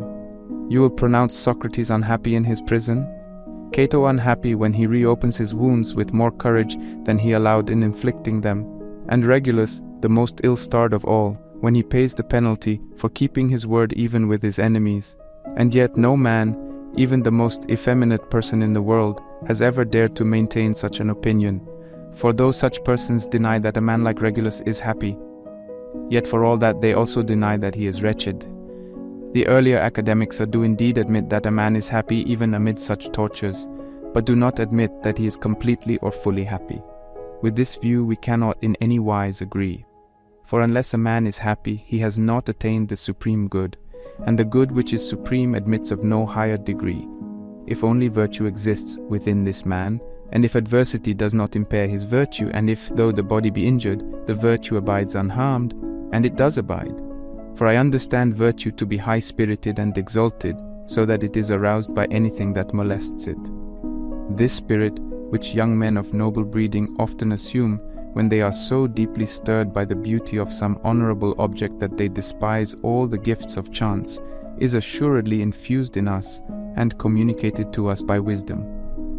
Wisdom will bring the conviction that there is but one good, that which is honorable, that this can neither be shortened nor extended, any more than a carpenter's rule with which straight lines are tested can be bent. Any change in the rule means spoiling the straight line. Applying therefore this same figure to virtue, we shall say, virtue also is straight and admits of no bending. What can be made more tense than a thing which is already rigid? Such is virtue, which passes judgment on everything, but nothing passes judgment on virtue. And if this rule, virtue, cannot itself be made more straight, neither can the things created by virtue be in one case straighter, and in another less straight. For they must necessarily correspond to virtue, hence they are equal. What, you say, do you call reclining at a banquet and submitting to torture equally good? Does this seem surprising to you? You may be still more surprised at the following, that reclining at a banquet is an evil, while reclining on the rack is a good, if the former act is done in a shameful, and the latter in an honorable manner. It is not the material that makes these actions good or bad, it is the virtue. All acts in which virtue has disclosed itself are of the same measure and value. At this moment the man who measures the souls of all men by his own is shaking his fist in my face, because I hold that there is a parity between the goods involved in the case of one who passes sentence honorably and of one who suffers sentence honorably, or because I hold that there is a parity between the goods of one who celebrates a triumph and of one who, unconquered in spirit, is carried before the victor's chariot. For such critics think that whatever they themselves cannot do is not done. They pass judgment on virtue in the light of their own weaknesses. Why do you marvel if it helps a man, and on occasion even pleases him, to be burned, wounded, slain, or bound in prison? To a luxurious man a simple life is a penalty.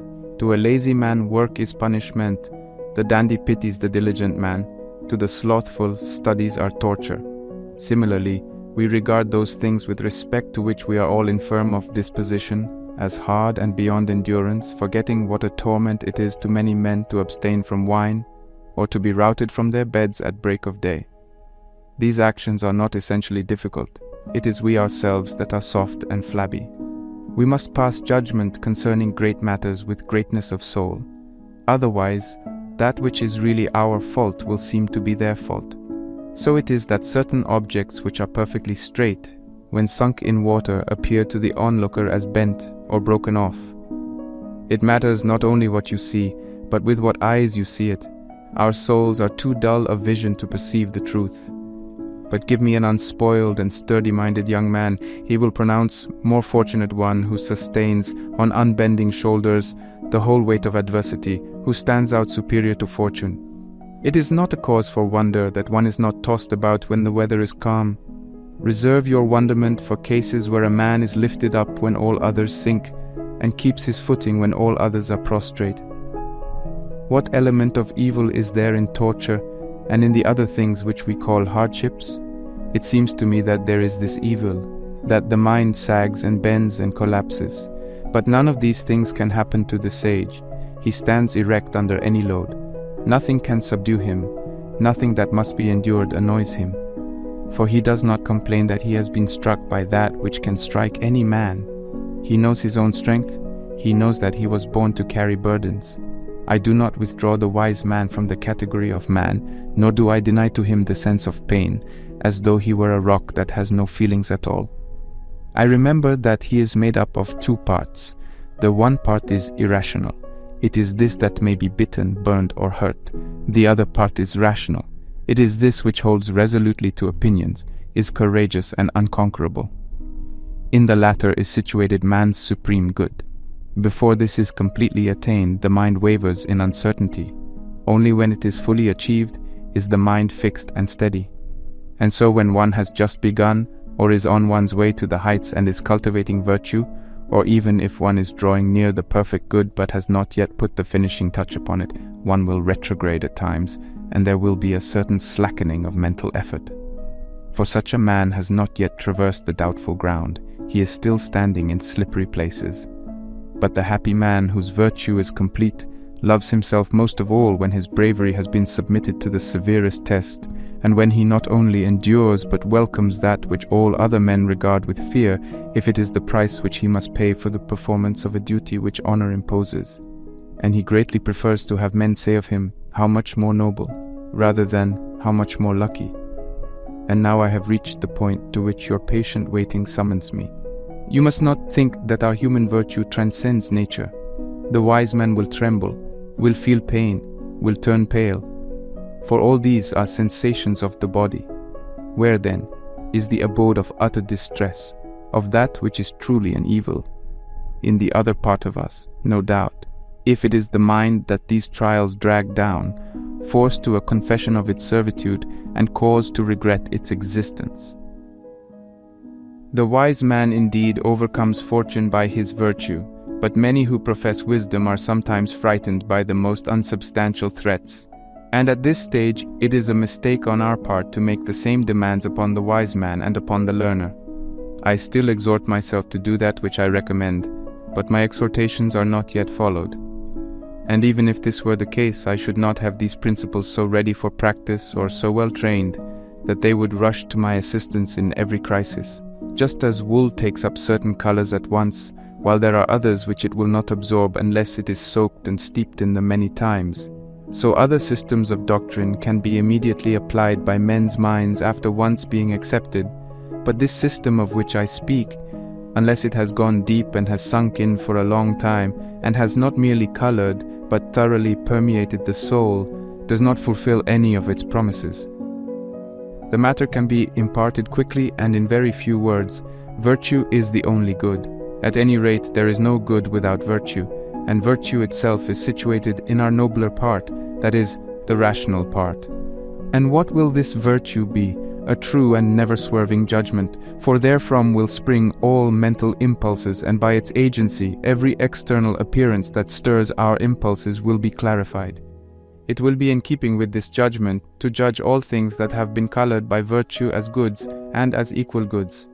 Bodily goods are, to be sure, good for the body, but they are not absolutely good. There will indeed be some value in them, but they will possess no genuine merit, for they will differ greatly. Some will be less, others greater.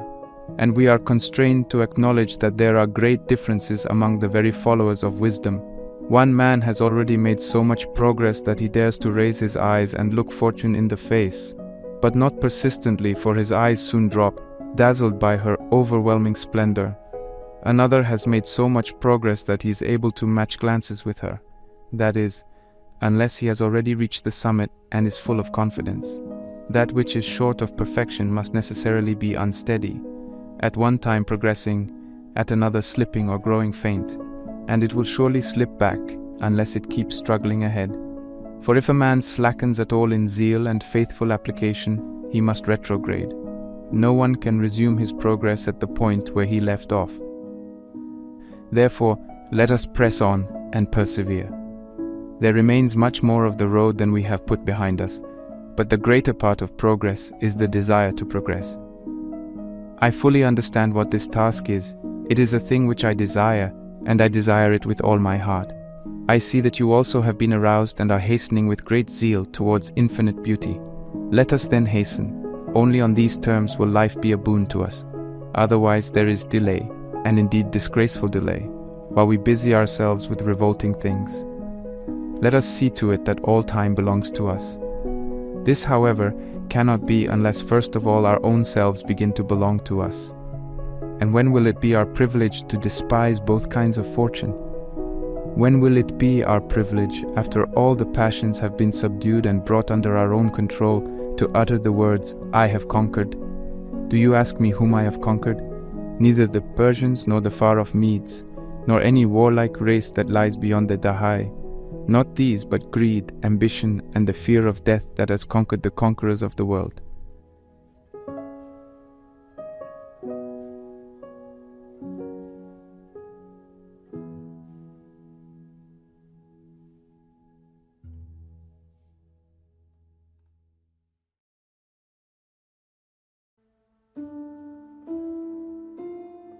Letter 78, on the healing power of the mind. That you are frequently troubled by the snuffling of catarrh and by short attacks of fever which follow after long and chronic catarrhal seizures, I am sorry to hear, particularly because I have experienced this sort of illness myself and scorned it in its early stages. For when I was still young, I could put up with hardships and show a bold front to illness. But I finally succumbed and arrived at such a state that I could do nothing but snuffle, reduced as I was to the extremity of thinness. I often entertained the impulse of ending my life then and there, but the thought of my kind old father kept me back. For I reflected not how bravely I had the power to die, but how little power he had to bear bravely the loss of me, and so I commanded myself to live, for sometimes it is an act of bravery even to live. Now I shall tell you what consoled me during those days, stating at the outset that these very aids to my peace of mind were as efficacious as medicine. Honorable consolation results in a cure, and whatever has uplifted the soul helps the body also. My studies were my salvation. I place it to the credit of philosophy that I recovered and regained my strength. I owe my life to philosophy, and that is the least of my obligations. My friends too helped me greatly towards good health. I used to be comforted by their cheering words, by the hours they spent at my bedside, and by their conversation. Nothing, my excellent Ducilius, refreshes and aids a sick man so much as the affection of his friends. Nothing so steals away the expectation and the fear of death. In fact, I could not believe that if they survived me, I should be dying at all. Yes, I repeat, it seemed to me that I should continue to live, not with them, but through them. I imagined myself not to be yielding up my soul, but to be making it over to them. All these things gave me the inclination to succor myself and to endure any torture. Besides, it is a most miserable state to have lost one's zest for dying, and to have no zest in living. These, then, are the remedies to which you should have recourse. The physician will prescribe your walks and your exercise. He will warn you not to become addicted to idleness, as is the tendency of the inactive invalid. He will order you to read in a louder voice, and to exercise your lungs the passages and cavity of which are affected, or to sail and shake up your bowels by a little mild motion. He will recommend the proper food, and the suitable time for aiding your strength with wine, or refraining from it, in order to keep your cough from being irritated and hacking. But as for me, my counsel to you is this, and it is a cure, not merely of this disease of yours, but of your whole life: despise death. There is no sorrow in the world when we have escaped from the fear of death. There are these three serious elements in every disease: fear of death, bodily pain, and interruption of pleasures. Concerning death enough has been said, and I shall add only a word. This fear is not a fear of disease, but a fear of nature. Disease has often postponed death, and a vision of dying has been many a man's salvation. You will die, not because you are ill, but because you are alive. Even when you have been cured, the same end awaits you. When you have recovered, it will be not death, but ill health that you have escaped. Let us now return to the consideration of the characteristic disadvantage of disease. It is accompanied by great suffering. The suffering, however, is rendered endurable by interruptions, for the strain of extreme pain must come to an end. No man can suffer both severely and for a long time. Nature, who loves us most tenderly, has so constituted us as to make pain either endurable or short. The severest pains have their seat in the most slender parts of our body. Nerves, joints, and any other of the narrow passages hurt most cruelly when they have developed trouble within their contracted spaces. But these parts soon become numb, and by reason of the pain itself lose the sensation of pain, whether because the life force, when checked in its natural course and changed for the worse, loses the peculiar power through which it thrives and through which it warns us, or because the diseased humors of the body, when they cease to have a place into which they may flow, are thrown back upon themselves and deprive of sensation the parts where they have caused congestion.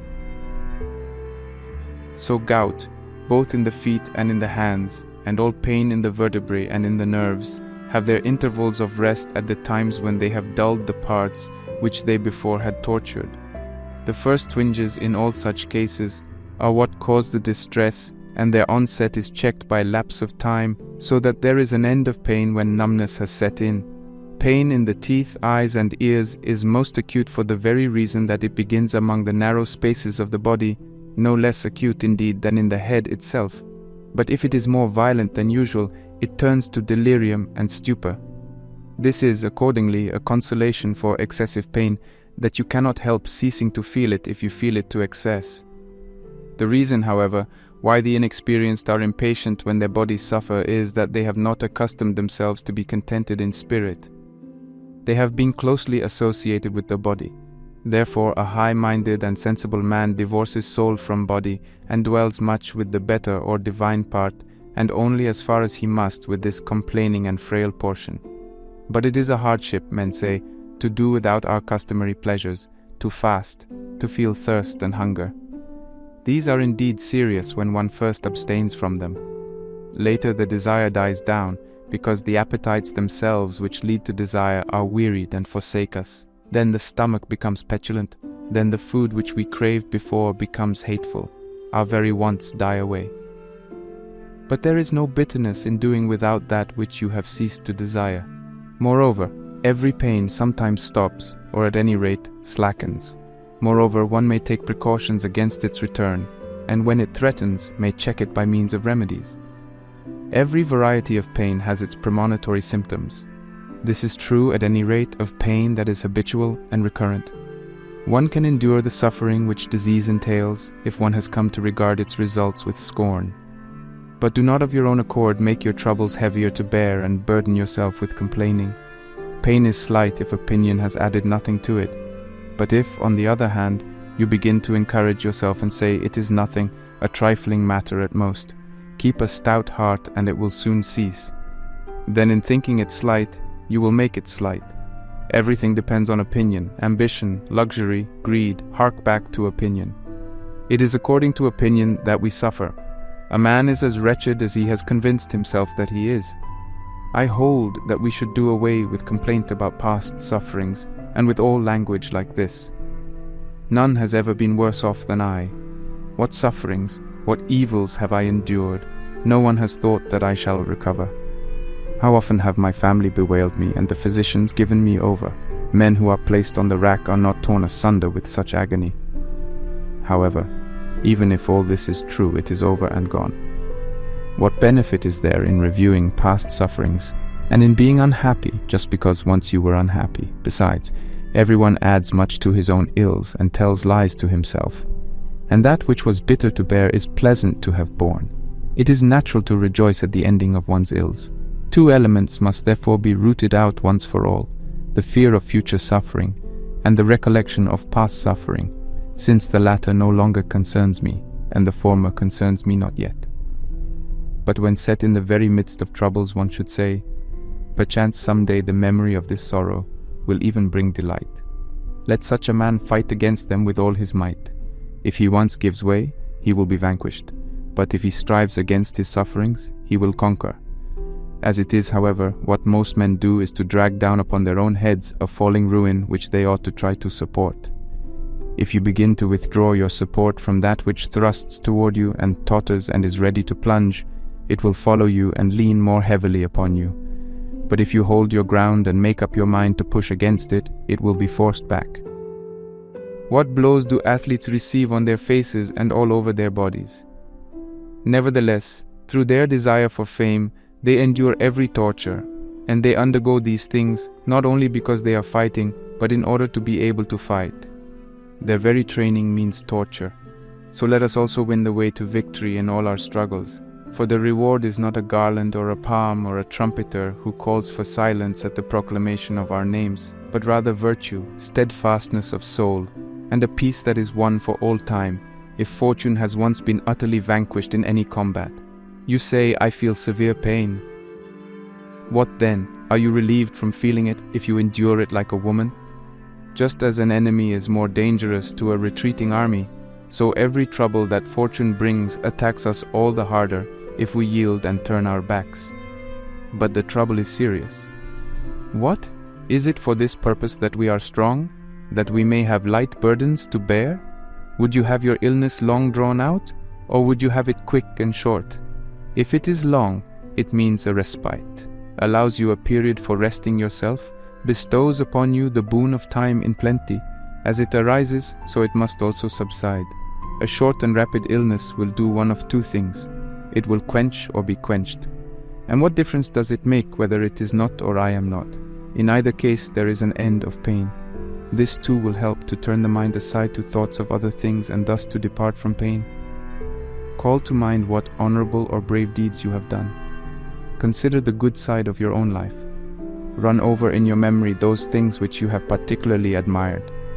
Then think of all the brave men who have conquered pain, of him who continued to read his book as he allowed the cutting out of varicose veins, of him who did not cease to smile, though that very smile so enraged his torturers that they tried upon him every instrument of their cruelty. If pain can be conquered by a smile, will it not be conquered by reason? You may tell me now of whatever you like of colds, bad coughing spells that bring up parts of our entrails, fever that parches our very vitals, thirst, limbs so twisted that the joints protrude in different directions. Yet worse than these are the stake, the rack, the red-hot plates, the instrument that reopens wounds while the wounds themselves are still swollen, and that drives their imprint still deeper. And nevertheless there have been men who have not uttered a moan amid these tortures. More yet, says the torturer, but the victim has not begged for release. More yet, he says again, but no answer has come. More yet. The victim has smiled, and heartily too. Can you not bring yourself after an example like this to make a mock at pain? But, you object, my illness does not allow me to be doing anything. It has withdrawn me from all my duties. It is your body that is hampered by ill health, and not your soul as well. It is for this reason that it clogs the feet of the runner, and will hinder the handiwork of the cobbler or the artisan. But if your soul be habitually in practice, you will plead and teach, listen and learn, investigate and meditate. What more is necessary? Do you think that you are doing nothing if you possess self-control in your illness? You will be showing that a disease can be overcome, or at any rate endured. There is, I assure you, a place for virtue, even upon a bed of sickness. It is not only the sword and the battle line that prove the soul alert and unconquered by fear. A man can display bravery even when wrapped in his bedclothes. You have something to do. Wrestle bravely with disease. If it shall compel you to nothing, beguile you to nothing, it is a notable example that you display. Oh, what ample matter were there for renown, if we could have spectators of our sickness. Be your own spectator, seek your own applause. Again, there are two kinds of pleasures. Disease checks the pleasures of the body, but does not do away with them. Nay, if the truth is to be considered, it serves to excite them. For the thirstier a man is, the more he enjoys a drink. The hungrier he is, the more pleasure he takes in food. Whatever falls to one's lot, after a period of abstinence, is welcomed with greater zest. The other kind, however, the pleasures of the mind, which are higher and less uncertain, no physician can refuse to the sick man. Whoever seeks these, and knows well what they are, scorns all the blandishments of the senses. Men say, poor sick fellow, but why? Is it because he does not mix snow with his wine, or because he does not revive the chill of his drink, mixed as it is in a good-sized bowl, by chipping ice into it, or because he does not have lucrine oysters opened fresh at his table, or because there is no din of cooks about his dining hall as they bring in their very cooking apparatus along with their viands? For luxury has already devised this fashion of having the kitchen accompany the dinner, so that the food may not grow lukewarm or fail to be hot enough for a palate which has already become hardened. poor sick fellow. He will eat as much as he can digest. There will be no boar lying before his eyes, banished from the table as if it were a common meat, and on his sideboard there will be heaped together no breast meat of birds, because it sickens him to see birds served whole. But what evil has been done to you? You will dine like a sick man, nay, sometimes like a sound man. All these things, however, can be easily endured: gruel, warm water, and anything else that seems insupportable to a fastidious man, to one who is wallowing in luxury, sick in soul rather than in body, if only we cease to shudder at death. And we shall cease, if once we have gained a knowledge of the limits of good and evil. Then and then only, life will not weary us, neither will death make us afraid. For surfeit of self can never seize upon a life that surveys all the things which are manifold, great, divine. Only idle leisure is wont to make men hate their lives. To one who roams through the universe, the truth can never pall. It will be the untruths that will cloy. And on the other hand, if death comes near with its summons, even though it be untimely in its arrival, though it cut one off in one's prime, a man has had a taste of all that the longest life can give. Such a man has in great measure come to understand the universe.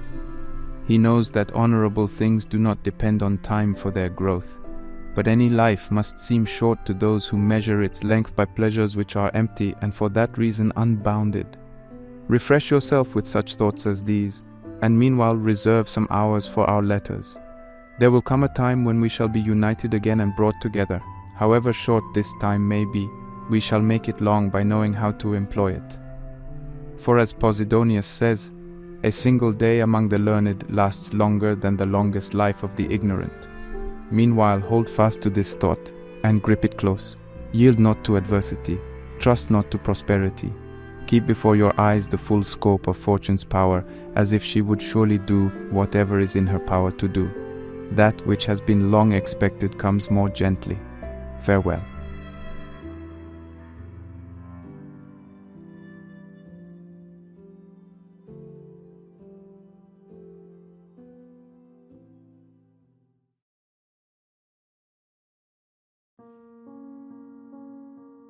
Letter 104, on care of health and peace of mind.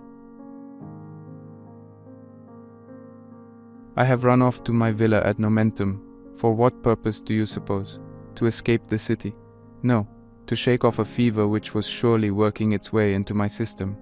It had already got a grip upon me. My physician kept insisting that when the circulation was upset and irregular, disturbing the natural poise, the disease was underway. I therefore ordered my carriage to be made ready at once, and insisted on departing in spite of my wife Paulina's effort to stop me. For I remembered Master Gallio's words, when he began to develop a fever in Achaia, and took ship at once, insisting that the disease was not of the body, but of the place. That is what I remarked to my dear Paulina, who always urges me to take care of my health. I know that her very life breath comes and goes with my own, and I am beginning in my solicitude for her to be solicitous for myself. And although old age has made me braver to bear many things, I am gradually losing this boon that old age bestows. For it comes into my mind that in this old man there is a youth also, and youth needs tenderness. Therefore, since I cannot prevail upon her to love me any more heroically, she prevails upon me to cherish myself more carefully. For one must indulge genuine emotions. Sometimes, even in spite of weighty reasons, the breath of life must be called back and kept at our very lips, even at the price of great suffering, for the sake of those whom we hold dear, because the good man should not live as long as it pleases him, but as long as he ought. He who does not value his wife or his friend highly enough to linger longer in life, he who obstinately persists in dying, is a voluptuary. The soul should also enforce this command upon itself whenever the needs of one's relatives require. It should pause and humor those near and dear, not only when it desires, but even when it has begun to die. It gives proof of a great heart to return to life for the sake of others, and noble men have often done this. But this procedure also, I believe, indicates the highest type of kindness, that although the greatest advantage of old age is the opportunity to be more negligent regarding self-preservation and to use life more adventurously, one should watch over one's old age with still greater care, if one knows that such action is pleasing, useful, or desirable in the eyes of a person whom one holds dear. This is also a source of no mean joy and profit. For what is sweeter than to be so valued by one's wife that one becomes more valuable to oneself for this reason? Hence my dear Paulina is able to make me responsible, not only for her fears, but also for my own. So you are curious to know the outcome of this prescription of travel? As soon as I escaped from the oppressive atmosphere of the city, and from that awful odor of reeking kitchens which, when in use, pour forth a ruinous mess of steam and soot, I perceived at once that my health was mending. And how much stronger do you think I felt when I reached my vineyards? Being, so to speak, let out to pasture, I regularly walked into my meals, so I am my old self again, feeling now no wavering languor in my system, and no sluggishness in my brain. I am beginning to work with all my energy, but the mere place avails little for this purpose unless the mind is fully master of itself, and can at its pleasure find seclusion even in the midst of business. The man, however, who is always selecting resorts and hunting for leisure, will find something to distract his mind in every place. Socrates is reported to have replied, when a certain person complained of having received no benefit from his travels, "It serves you right, you traveled in your own company." Oh, what a blessing it would be for some men to wander away from themselves. As it is, they cause themselves vexation, worry, demoralization, and fear. What profit is there in crossing the sea and in going from one city to another? If you would escape your troubles, you need not another place but another personality. Perhaps you have reached Athens, or perhaps Rhodes. Choose any state you fancy. How does it matter what its character may be? You will be bringing to it your own. Suppose that you hold wealth to be a good. Poverty will then distress you, and, which is most pitiable, it will be an imaginary poverty. For you may be rich, and nevertheless, because your neighbor is richer, you suppose yourself to be poor exactly by the same amount in which you fall short of your neighbor. You may deem official position a good. You will be vexed at another's appointment or reappointment to the consulship. You will be jealous whenever you see a name several times in the state records. Your ambition will be so frenzied that you will regard yourself last in the race if there is anyone in front of you. Or you may rate death as the worst of evils, although there is really no evil therein except that which precedes death's coming, fear. You will be frightened out of your wits, not only by real but by fancied dangers, and will be tossed forever on the sea of illusion. What benefit will it be to have threaded all the towns of Argolis, a fugitive through midmost press of foes? For peace itself will furnish further apprehension. Even in the midst of safety you will have no confidence if your mind has once been given a shock. Once it has acquired the habit of blind panic, it is incapable of providing even for its own safety. For it does not avoid danger, but runs away. Yet we are more exposed to danger when we turn our backs.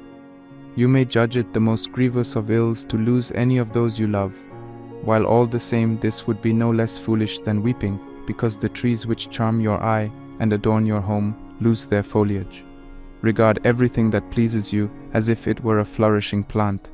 Make the most of it while it is in leaf, for different plants at different seasons must fall and die. But just as the loss of leaves is a light thing, because they are born afresh, so it is with the loss of those whom you love, and regard as the delight of your life, for they can be replaced even though they cannot be born afresh. New friends, however, will not be the same. No, nor will you yourself remain the same. You change with every day and every hour. But in other men you more readily see what time plunders. In your own case the change is hidden, because it will not take place visibly. Others are snatched from sight. We ourselves are being stealthily filched away from ourselves.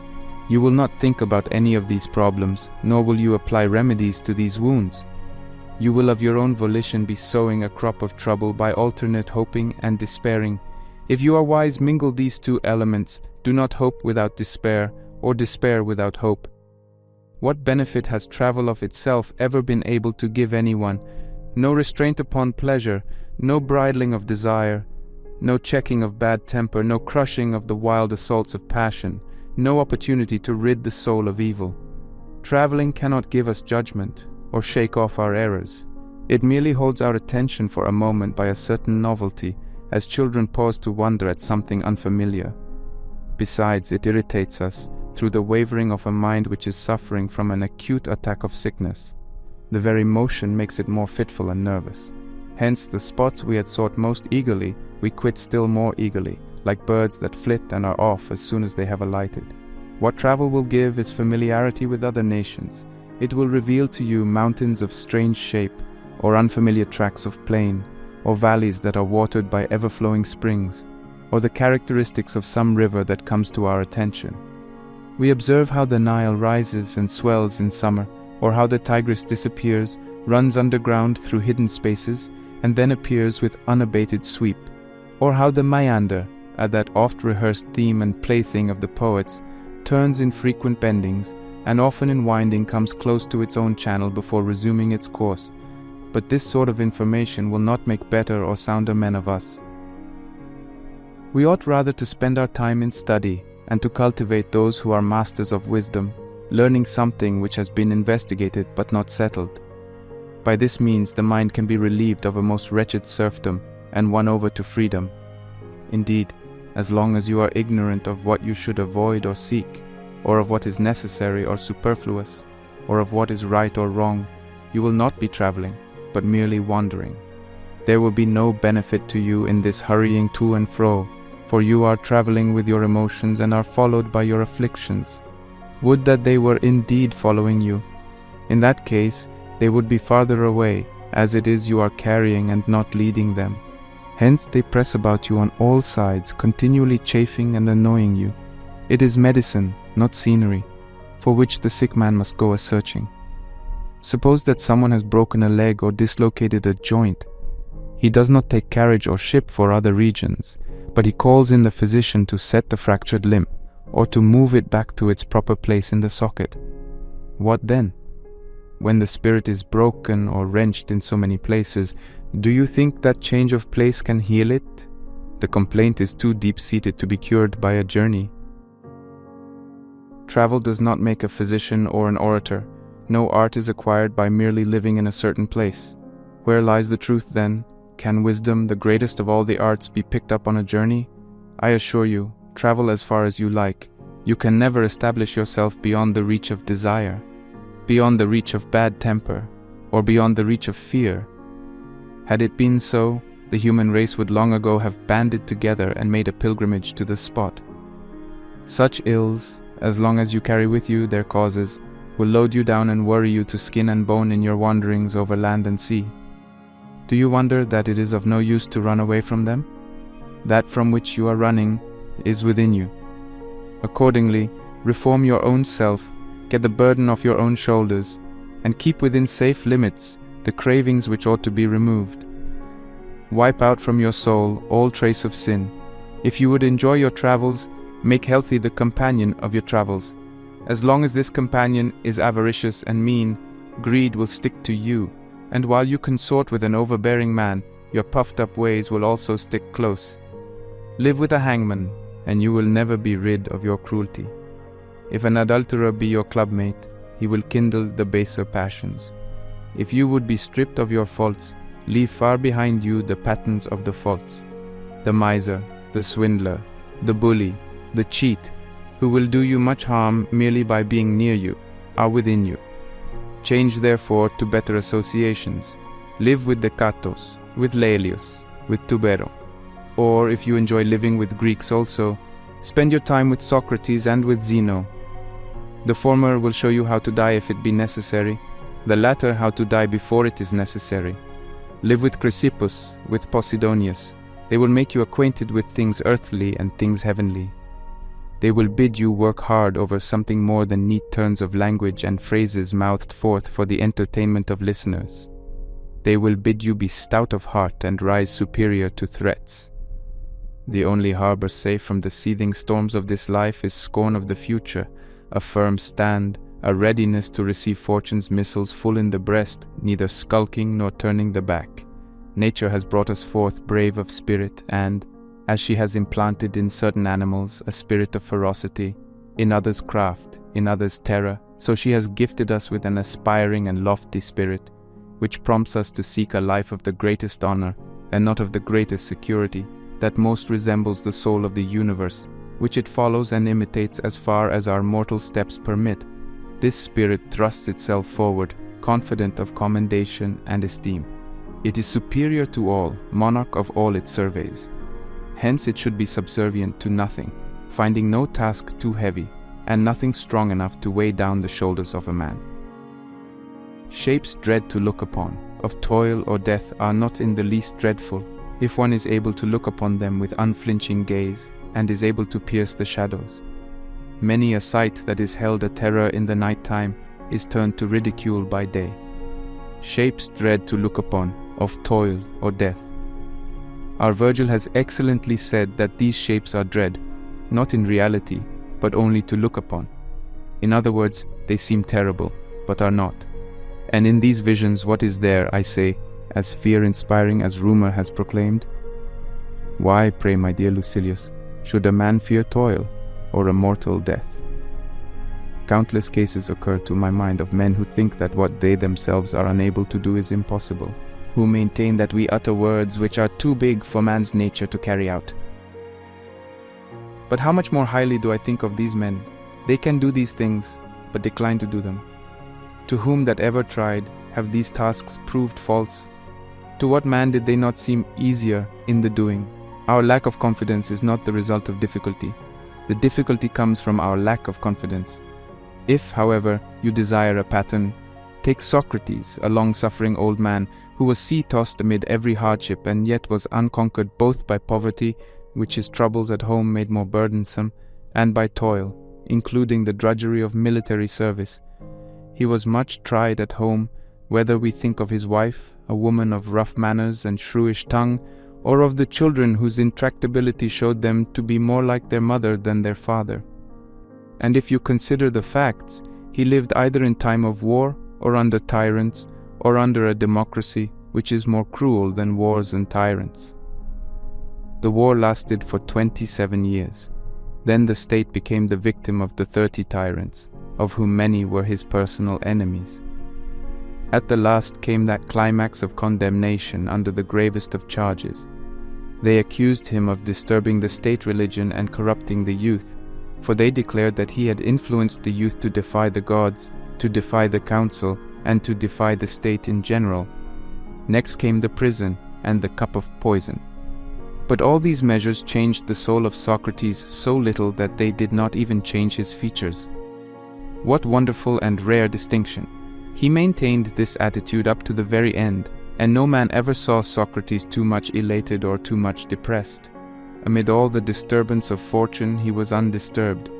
Do you desire another case? Take that of the younger Marcus Cato, with whom fortune dealt in a more hostile and more persistent fashion.